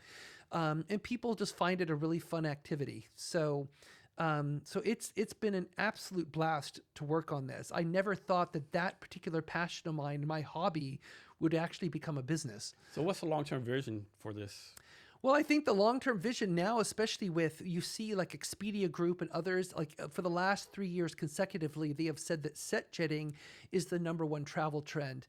And I mean, we know because we talk with a lot of the sites that are used, like we've had a lot of discussions with the hotel in Maui that was used for the season 1 of the White Lotus. And the White Lotus saw a tremendous uptick in visits to that hotel, and it's still continuing to this day. And like in Astoria, Oregon, they have a Goonies Day every year to celebrate the filming of the Goonies. Of course, this year's was the 40th anniversary, so it was a really big deal. But every year you get thousands of people from around the world coming to celebrate the Goonies in Astoria, Oregon. Just like in Brownsville, Oregon is where they filmed Stand By Me, and where that film was that's coming up on 40 years old, I think. And every year in July, they celebrate Stand By Me Day in Brownsville. And again, thousands of people flock there to celebrate the film because of how much that film meant to them personally. So how does the application process work? Does I'm guess you have 1,000 people apply, go to different sites. I'm guess you can't take all of them to all the sites. You have to priority list. We did a massive amount of research. There's a lot of information out online that's readily available. So that's how we built a lot of the initial scenes. But now that we have a large community, we get probably at least 100 scene submissions every month where people are submitting. We have a form they can submit and say, hey, this scene is near my house, or hey, I've been to this place, you don't have it in your app. So it kind of becomes like a Wikipedia model. And then we have a whole editorial process we go through where we verify all the information that we're given. And then eventually we publish the scene. And of course, that user gets credit for submitting the scene. What's one of the most surprising film locations people are obsessed with? Of course, everyone says Star Wars and whatever, but it's like something like. Well, one of the ones that gets visited the most in our app is the Goonies house in Astoria. Goonies house, okay. Yeah, and we know the owner. We know the owner well. He's a great guy. Big fan of the Goonies. Of course, the other one is platform 9 3/4 in King's Cross Station in London from Harry Potter. That get visited a tremendous amount because you're like. How about what's it called, that house, Amityville Horror House? Oh yeah, the Amityville house. Yeah, of course. One of my trips right before COVID, the last international trip I took, I was in Finse, Norway, where they filmed all the exterior shots for The Empire Strikes Back. So that served as the Planet Hoth. And they were doing a 40th anniversary celebration of the filming, and they brought over some of the crew from the UK, like Peter McDonnell, who was the second unit director on The Empire Strikes Back. So he was fantastic because he took us on a walking tour outside of the hotel saying, okay, this is the spot where the Tauntaun was that Han cuts open, and this is the spot where Luke was groping to the ghost of Obi-Wan. We took dog sleds out to what's known as Han Solo Rock, the rock he leans against where he shoots the Imperial probe droid. And it's phenomenal. It's just and all of those scenes are in our app now, of course. But it was so much fun being at those places. Yeah, this personal opinion, well, my opinion, Empire Strikes Back is the best of all the Star Wars movies. Oh yeah, that's hands number down. one. Yeah, yeah, it's way up there. So, and then Rogue One though, I love Rogue One as well. And so funny thing, I watched Rogue One right before the Darth Vader scene started. I actually got up to leave and I sat back down. Yeah. I actually came that close and missed it at all. No. I was like, what am I doing? Let me sit. I was paid. Let me sit down. I sat down. I'm so glad I didn't leave. Yeah. No, it's funny that Canary Wharf tube station in East London, it was used for some scenes in Rogue One. And just actually that Canary Wharf area was used a lot in Andor in the series. And a lot of people who go there every day for business, just unless they watch the show, they have no idea. No idea. So how are you balancing the fan enthusiasm with protecting all these culturally important locations? Well, that's actually a big topic. I mean, the event I just spoke at last week on Friday, called SetJet25, was the world's first screen tourism conference. And there was at least a couple sessions that talked about sustainability, because you do have a lot of fans showing up at these sites. And I mean, now, of course, if you've seen the news in some cities, like in Barcelona, for example, there's been a lot of backlash against over-tourism. And even Dubrovnik, which has been showcased in Game of Thrones and is very well known for Game of Thrones, the old city of Dubrovnik is starting to push back as well because it gets so crowded there. And, you're talking about in some cases, some pretty ancient sites, and you don't want them to be disturbed. You don't want them to be destroyed. And so we have to be very careful about sustainability issues, which might mean limiting the number of people that could go there, just like they do with Skellig Michael. It's a very limited number of people who can go there every day. And it's only during certain times of the year, because otherwise the island is just left by itself, because it's a bird sanctuary. So it has become a big topic, like the infamous beach in Thailand that was in that film, The Beach, with Leonardo DiCaprio. They shut that beach down for years because it was being degraded by over-tourism and by too much trash and everything else. They finally reopened it recently, but now I think they limit the number of people who can go there. Is there a place you want to go to for SetJetters you haven't been to yet? Oh gosh, there's a lot. Where am I thinking? There's still, there's quite a few, there's a few Star Wars scenes I've never been to. I think the biggest place for me would be Andalusia in southern Spain, because they filmed a lot of Indiana Jones there. Indiana Jones and the Last Crusade was filmed there. Lawrence of Arabia, my favorite film, was filmed there. In different places, like in Seville and other places. They also, Caserta Palace was used in episode 2 of Star Wars, as well as Lawrence of Arabia. So I would say that's probably my number one area I still want to visit, because so many films have been made there. So back to space. You said you go to space. Yes. Elon Musk calls you up. Hey, Kate, I got a spot for you on the first trip to Mars. You going, or what are you doing? Do I have to go on your rocket? Honestly, I'd probably say yes. I would probably say yes, just because it's like it has remained a passion since the very beginning. And yeah, I want to go. I want to go, but I maybe flight 10, maybe. Yeah.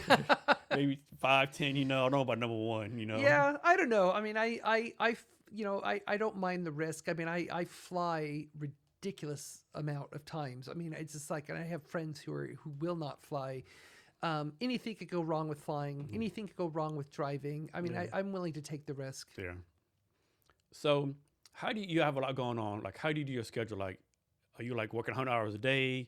You take, 9 to 5. Like, how's that work for you? No, I pace myself. It's definitely not 9 to 5, because I'm self-employed. So it's just like, it's constant. It basically what the client schedule allows for. I have some days which are a little more downtime, where maybe I can get lost in Balatro or some other game for a while. But oftentimes, I have 2 big screens in my office. One is my work screen, one's my streaming screen. So I'll be streaming stuff, often stuff I've seen 100 times, because I don't care. I kind of like the background noise. It kind of helps me focus while I work, which is why before COVID, I used to often work in coffee shops a lot, in the afternoon, because I would, especially if I need to write. But today, it really depends on what the schedule is for client. Like, this week is insanely busy, even though it's Thanksgiving week here in the US. I've got a lot of stuff that's due, because the clients I'm doing it for, they're not in the US. So it's kind of irrelevant. But it's like, I will go heads down on try and get something done. There's a project I have to get done today, that I promised to deliver, which I'll deliver it. I'll get it done. It's almost there. But, it just really depends. It's just, I try and balance all these things, but when people ask me, what is my life like? The best way I can describe it to people is the scene from The Matrix where Neo is in slow motion dodging bullets on the rooftop. That is every day. I feel that every day, where I'm just like task after task or request after request. And I'm happy to help people. I speak at a lot of events. I get a lot of people who want to follow up with me. Oftentimes it's on LinkedIn, sometimes in email. And I tell them all the time, I said, please reach out to me. I will respond, but it may not be instant. It won't be immediate, but I promise I will respond to you, because I'll kind of get heads down in this in this, like I do on the planes. Like when I fly westward, I never sleep. You know, I only sleep flying eastward. So if I'm on a 10-hour flight, like I was 2 days ago from London to Seattle, I get so much work done on those flights. I just like, and sometimes I actually entertain the idea. Because I can focus so well on a flight because you're isolated. I'm like, maybe I should just do that more often. Use my miles and just do like work. Yeah, I had to imagine you have probably like 10, 20 miles or something. Like, I have a lot. I can imagine, yeah. So how do you decide what to say yes to and what to say no to? Work-wise, I almost always say yes. You know, if it's a paid gig, I mean, it's just like, not just because I want to get paid, but because I'm interested in the work. You know, I want to do the work. And that's what I love about my job, is that even though I've worked on so many games, from game to game, there's always something a little bit different. There's always a certain different kind of problem to solve, even if it's similar to something I've dealt with before. But it's always enough, you know, because I'm just insatiably curious. And so if I can work on something that's going to kind of pique that curiosity and say, okay, well, I've done this 5 times before, but not like this. So I want to work on this and do it this way. So, I mean, usually if it's anybody coming to me with work, then I will almost always say yes. But but then I negotiate what the time frame looks like, because I'll ask them, like, what are you looking for, and what's your time frame, and when are you launching, and when do you need me to get your first feedback? Like I've got one client I'm working with right now who we're just in the early paperwork stages of a very big project that's probably going to be 2 to 3 years in length. Which is typical of a lot of AAA projects I work on. When I get engaged on those, then I know it's going to be at least a couple years of working with that team, and that will come in stages. And so I often encourage them to tell me as soon as they possibly can, when is the wave of content coming, or when are you going to want me to do another check on the content, because that helps me schedule with the other things I'm doing. And of course, when I'm doing this, when I'm traveling 75% of the year, and so I have to work on the road too. It's like, it's not like I go to an event and just party and do all that. It's funny because I get younger people asking me, they're like, hey, there's this big cool party we're doing tonight or at the event. Are you going to go? I'm like, no, I'm going to go back to my hotel room and work. Yeah. Like, well, that sounds boring. I'm like, I've been in this industry over 30 years. Think how many of those parties I've been to. Yeah, they were fun for their time. And trust me, a lot of those parties today will never eclipse some of the ones we had during E3 back in the day. So yeah, I'm like, I had my fill, I'd rather just go back to my hotel room and get work done and chill.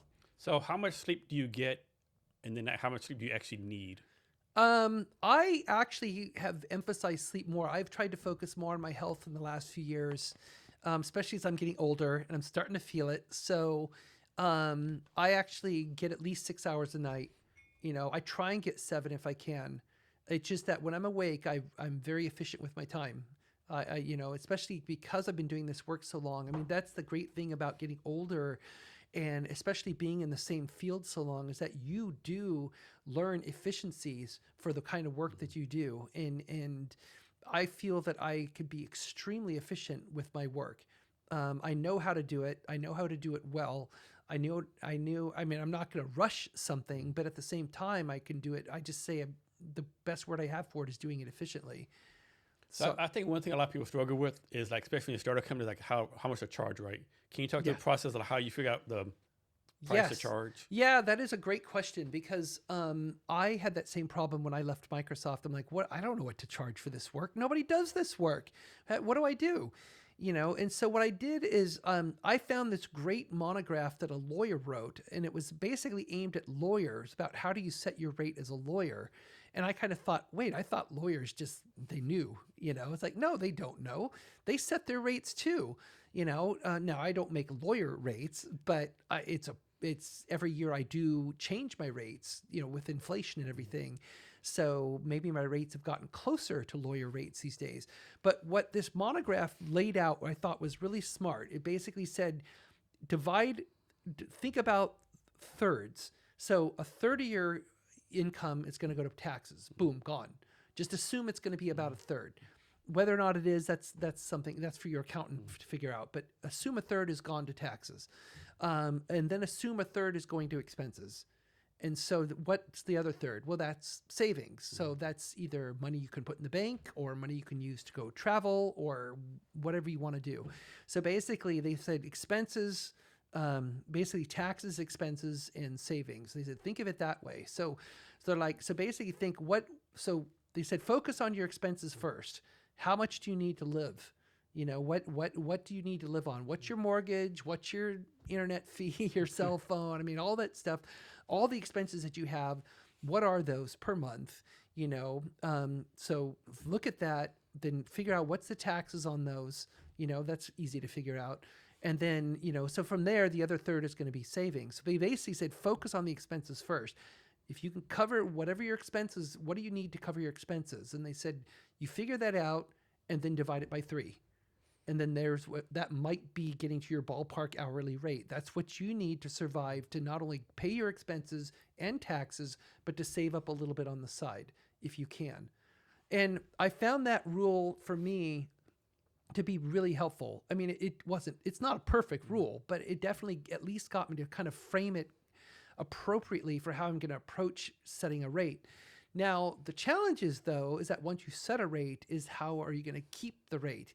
Because you will, especially if you're self-employed, you will absolutely will have people approach you saying, yeah, I really want to use your help. It's like, well, here's my rate card. Oh, I can't afford that. Okay, now what do? You just you say, well, sorry, I'm not going to help you. Well, when you're first starting out, I'll tell you a story. What happened with me is that I'd worked on Jade Empire, the game with BioWare, while I was at Microsoft. That was a super fun game to work on, one of their older games. And so I left Microsoft, I did the experience with Jade Empire. Now, when I was working on Jade Empire, I was mainly working with the Microsoft people who would then communicate my feedback over to BioWare. So I was not connected directly with BioWare. I was only talking through the Microsoft people. Well, then I leave Microsoft, and it turns out that someone at BioWare reached out to Microsoft saying, hey, who was the person helping us with all the cultural stuff? Because we want to talk with them. So they connected me with BioWare directly. And they said, yeah, well, Kate's the one. Kate's the one who did the work for you. So I ended up flying up to Edmonton to the BioWare headquarters and did like a little presentation for all their creative leads because they were about to start on a whole big new project. They said, we'd really love your help because we loved what you did on Jade Empire to help us. And I said, great. So then I show my rate card. They said, well, here's the problem. They said, we have budgeted for this game already, but we didn't budget for your services at all. So what's the lowest you can give us for a rate? And I'm like, of course, my first inclination is like, well, that is the rate. That is the lowest rate because, you know, rule of thirds. I got to cover my expenses and everything. But they're like, well, there's no way we can afford that. We just don't have the budget, and I don't think we can get the budget. So now what I do? And I'm just like, oh, I agonized over this so much. I'm just like, but I got to get BioWare. I got to get BioWare as a client. I mean, that would be for someone starting out self-employed. That's a huge deal. Because at this point I had one other client, you know, Microsoft, although I did have Google as well. But I didn't do games work for Google. I had Google as a client because the Google Maps and Google Earth were starting to run into the exact same geopolitical problems that Microsoft had run into years earlier.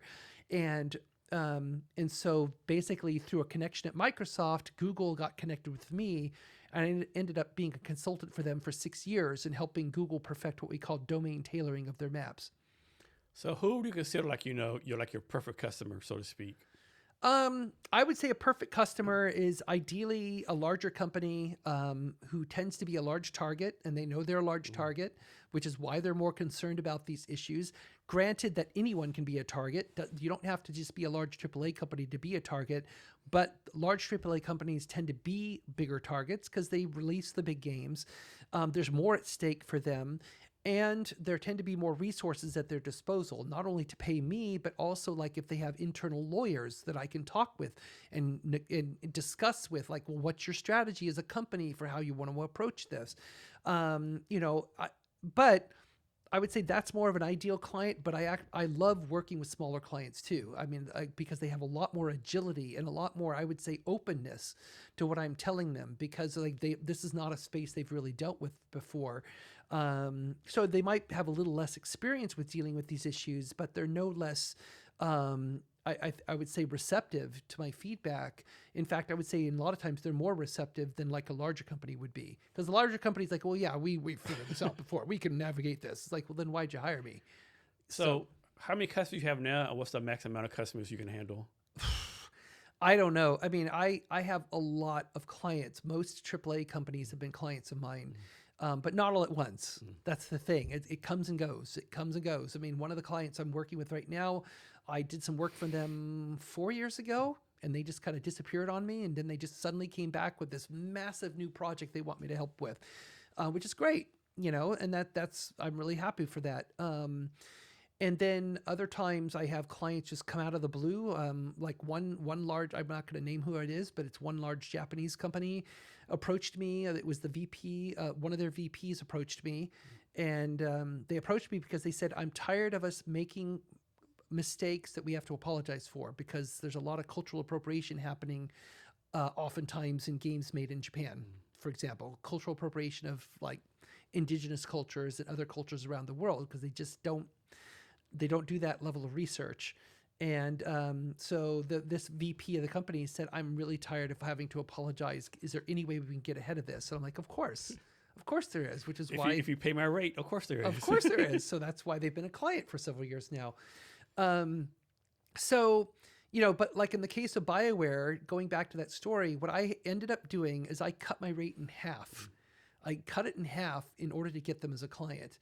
And they were willing to pay that, you know. So I'm just like, that was painful, because I'm like, I am losing money. But did you make it up for the back end though? But I make it up on the back end. Plus the fact is, what happened as a result of that, I ended up working on every single BioWare game since then. Every one of them. Every Mass Effect, every Dragon Age. Damn good decision on your part. Star Wars: The Old Republic, everything. It is because they valued the fact that I took the knee. I should say I took it in the knee. You know, you actually took it someplace else, right? Yeah. So, yeah. But I did basically took it for the team, so to speak, you know, because they couldn't afford it. And eventually they did put my rate back. But the thing is that even though my rate had increased since that first conversation, when they did put my rate back to somewhere where I wanted it, I still gave them a discount. I let them do 80% of my rate, because I said, you guys have shown so much loyalty to me, and you've shown that I'm a valuable asset to your process, and you've treated me with just, it's been so great and so much fun working with you guys. I don't want to lose that either.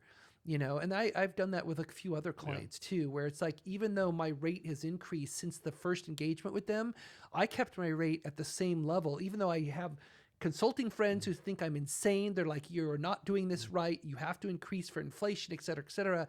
But I'm like, I value loyalty. I really, really do. I value the fact that they keep coming back to me year after year, renewing my contract, putting me on retainer, all of that kind of thing. Because that means a lot to me. It really does. Because I mean, it's just like, you know, the fact that they feel that they need me on an ongoing basis is great. So there's like Twitch, Kick, YouTube game streaming, some of those one I think about, TikTok, whatever. Does a streaming platform really matter?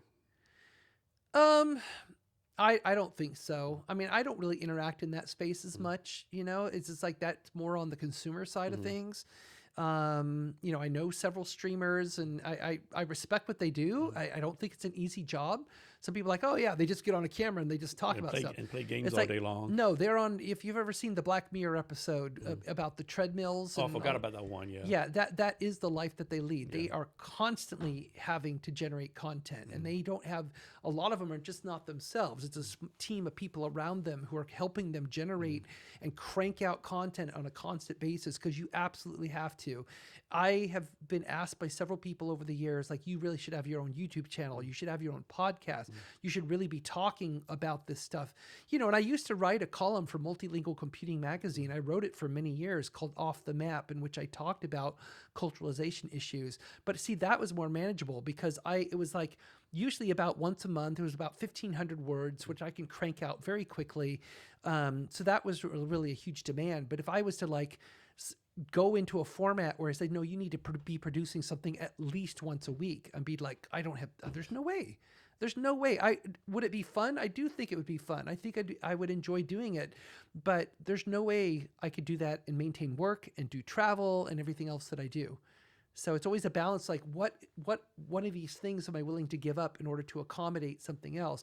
Like even the book that I'm writing right now, the Culturalization Handbook, I've had to readjust a little bit about how I work because I have to make time for that. So we talked about a lot, but we really haven't talked about your own actual company, right? Yeah. So you can about how you started the company, what you focus on now, like your big dream vision for it is moving forward. Yeah. So Geogrify, that was started when I left Microsoft because I needed a vehicle through which I could do my consulting work. And it still mostly is just me. It's primarily just me. I have had people help me in various capacities over the years, depending on what my needs are. I mean, depending on the game, I bring in a lot of subject matter expertise to certain games.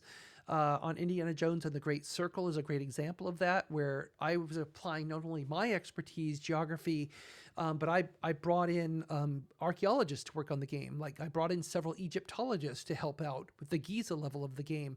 Some of them were translating hieroglyphs and hieratic script for the game. I had a couple of geologists, including my own dad, who taught geology for decades. He helped on the game as well because there were some geology questions that came up related to the game's narrative. And so I will oftentimes source expertise, or like the Dead by Daylight is one of the franchises that I work on.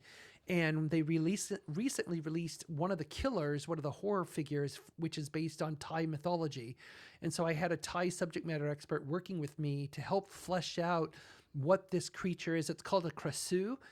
It's really disgusting. It's a cursed woman whose head rips out of her body with her entrails, and it all floats around at night. It tries to find a victim to bite, and then you become a krasu as well. But during the daytime, she re-enters the body, and you don't know that the woman is a krasu. So not creepy at all. So, but it's one of those things that every Thai person knows about. Every kid heard that story and so I had a Thai expert helping me help the team basically flesh out exactly the way it should look, what its behavior is, and everything else.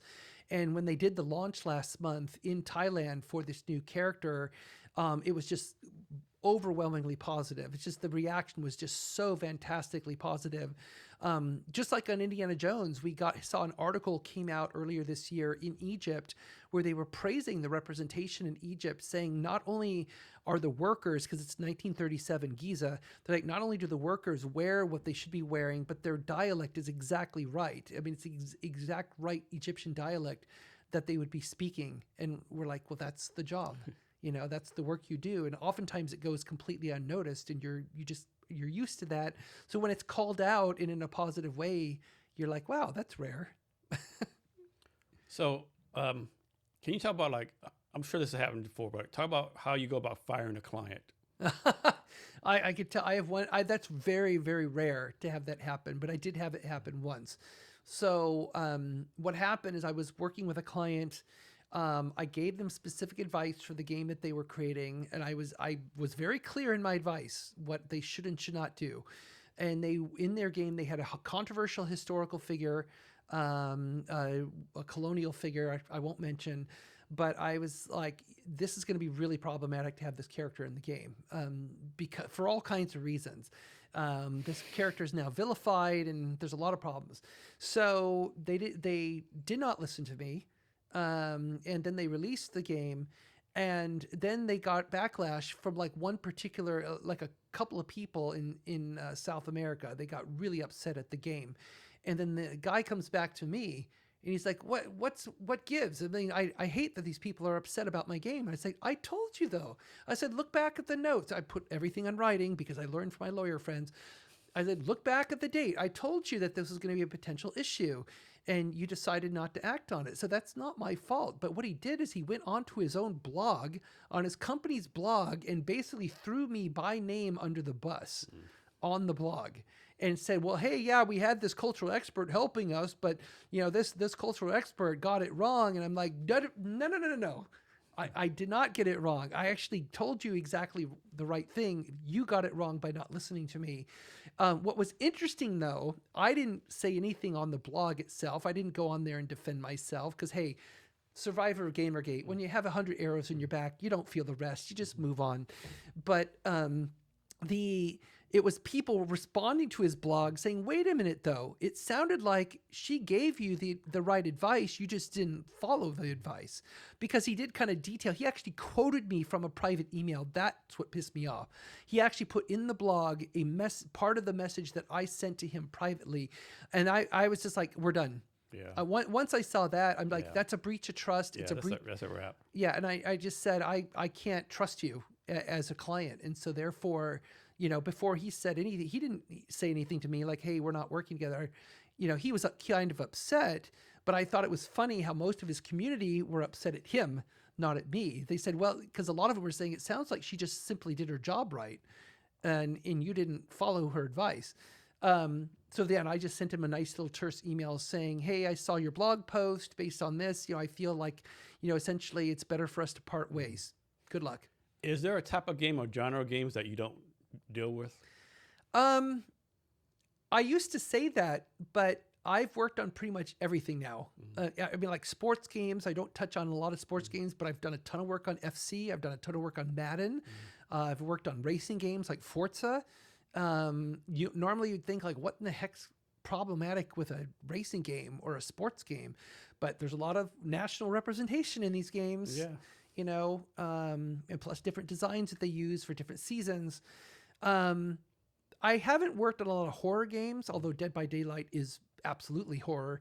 That's probably the only one I've worked on. Probably the genre I've worked on the most are definitely RTS, Age of Empires, stuff like that, and first-person shooters.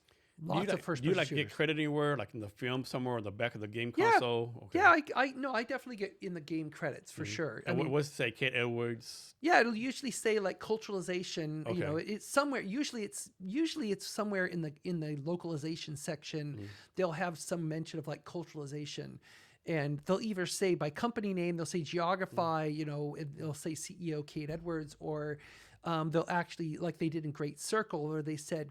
They put the company name Geogrify, and then they said culturalization expertise. Then they put my name twice as both the CEO and then as the principal consultant. And then they listed all the people who helped me out. When you get paid, obviously you get like your little project base, but you ever gonna get like royalties from the game itself? No. You can't do that.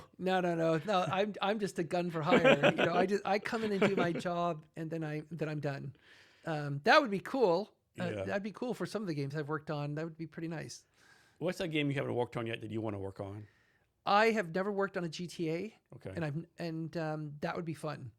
I would love to work with Rockstar. That's one company that has not been a client. GTA or Red Dead Redemption, I would love to work with them because I am such a huge admirer of their work. I think they do incredible world building. I know several people who work there. I've met Dan a few times, Dan Hauser. I just love their work. And it's just like to me, it'd be a privilege to be able to work with them. What's the upcoming game studio, or what you want to call it, that's like kind of on the radar, but you think is going to blow up in a few years? That's a good question. I don't know. Well, the studio that just came out with Clair Obscur, they've just shown tremendous talent in that. Obviously Larian, with Baldur's Gate 3, they came, they've been around for a while, but Baldur's Gate 3 was such a tremendous success. I'm really kind of excited to see what they're going to do next. Even though I know they can rest on their laurels to a certain degree with Baldur's Gate 3 because it was such a great game. But that's probably one of the ones I guess I'm sort of anticipating the most is I want to see what Larian does next because I really, really love the quality of their work as well. What excites you about the future of gaming?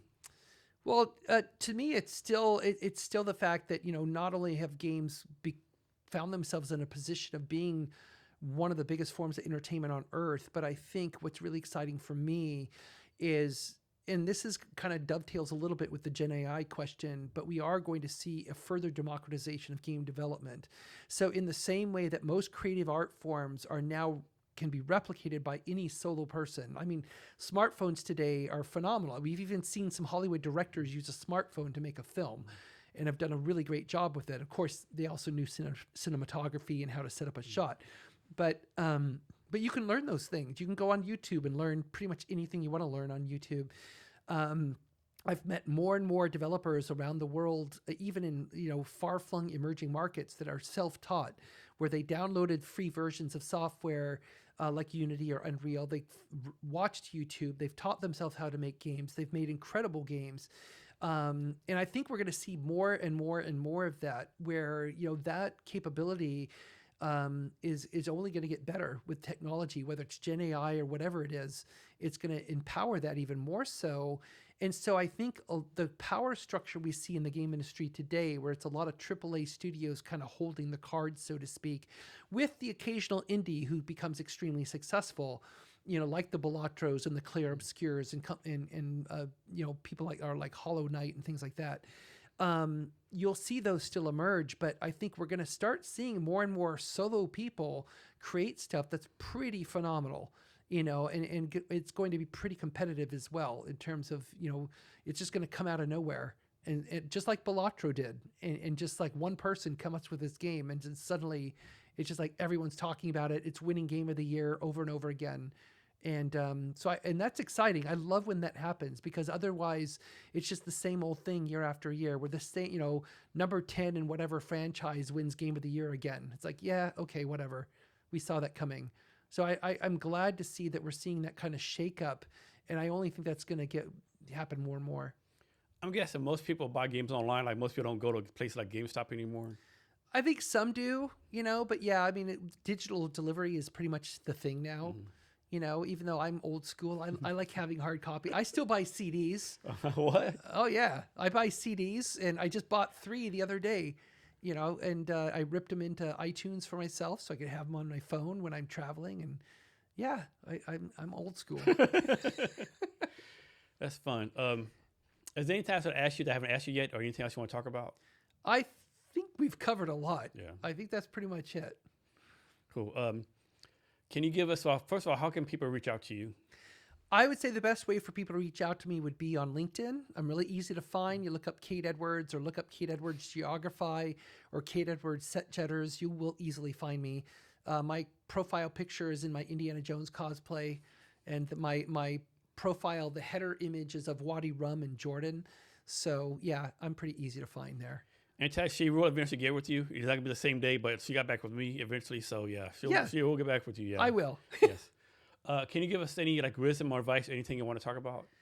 One thing that I would leave people with, especially for those who are looking to get into the game industry, or even if they're still in it, a lot of us, I mentioned very briefly earlier about imposter syndrome, and I've given lectures about imposter syndrome.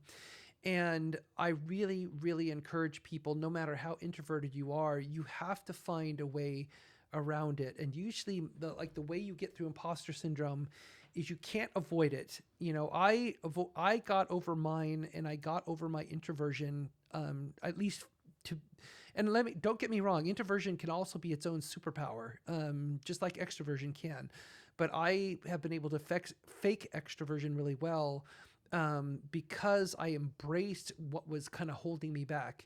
And, you have to walk through the fire. It's that hero's journey. If you follow the writings of Joseph Campbell and The Power of Myth and things like that, he talked about the supreme ordeal that every hero has to go through. You start out as a, quote, normal person, and you go through some supreme ordeal, which then you come out the other side of it as what? You become out, in his case, a hero, which to me means you fully realize your capabilities and what you're able to do. And I feel I've gone through that.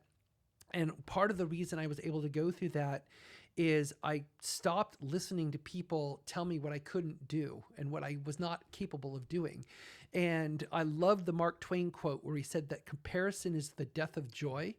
And I've said this to so many younger people, especially because, unfortunately, social media, and this is me being old woman yelling at a cloud moment, but social media is engineered for comparison. And I know friends who go into depressive spirals because of doing doom scrolling or seeing what all their other friends are doing, which is really fun stuff.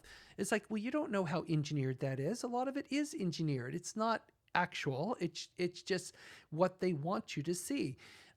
We all do that to a certain degree.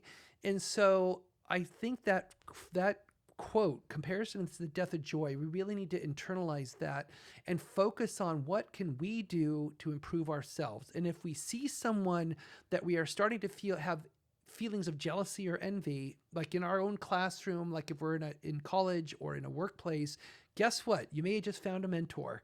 If you think they can do something better than you, then go ask them to show you how to do it. Just reach out and say, hey, I love your work. It's amazing what you do. Can you help me get to that point, or show me the way, show me the path? Be my Gandalf, be my Obi-Wan, show me my Mr. Miyagi, or whatever mentor you want to plug in there, but help me out. And I think too many of us think we're self-made, but that's just not the way it works. As human beings, we are collectively made. We are basically the collection of all of these efforts by every teacher that helped us, and our parents and our siblings and our friends and everybody else who helped us. I mean, I actually wrote to my advanced placement English teacher in high school. It was the hardest class I've ever had throughout any of my college, any high school. Absolute hardest class. I would never forget when we started out that year, she said, I'm going to make you great writers, whether you like it or not. And we hated her. We hated her guts. We made so many insults at her. And yet I attribute my writing ability. I mean, I have done professional writing. I'm writing a book. I've written a column for years. I attribute it to her. And I did reach out to her a few years ago, and I found her. She doesn't teach anymore, but I found her and I thanked her profusely and said, you did exactly what you said you were going to do, and I cannot thank you enough for that.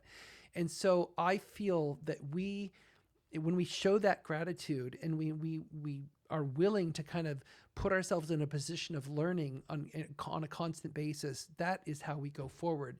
The arrogance of assumption is really dangerous. And I've learned that over my life. So it's like, that's why I still like living in a world where Sasquatch may be walking around, or the Loch Ness Monster swimming in a lake in Scotland, because it's arrogance to think you can know everything or to do everything. Be humble in what you can do, but be willing to move forward and get help. Kate, thank you so much for your time today. Really appreciate it. Thank you. And to our listeners, be sure to check out the Cavness HR Refunder at refunder.cavnesshr.com. And thank you for your time, and remember to be great every day.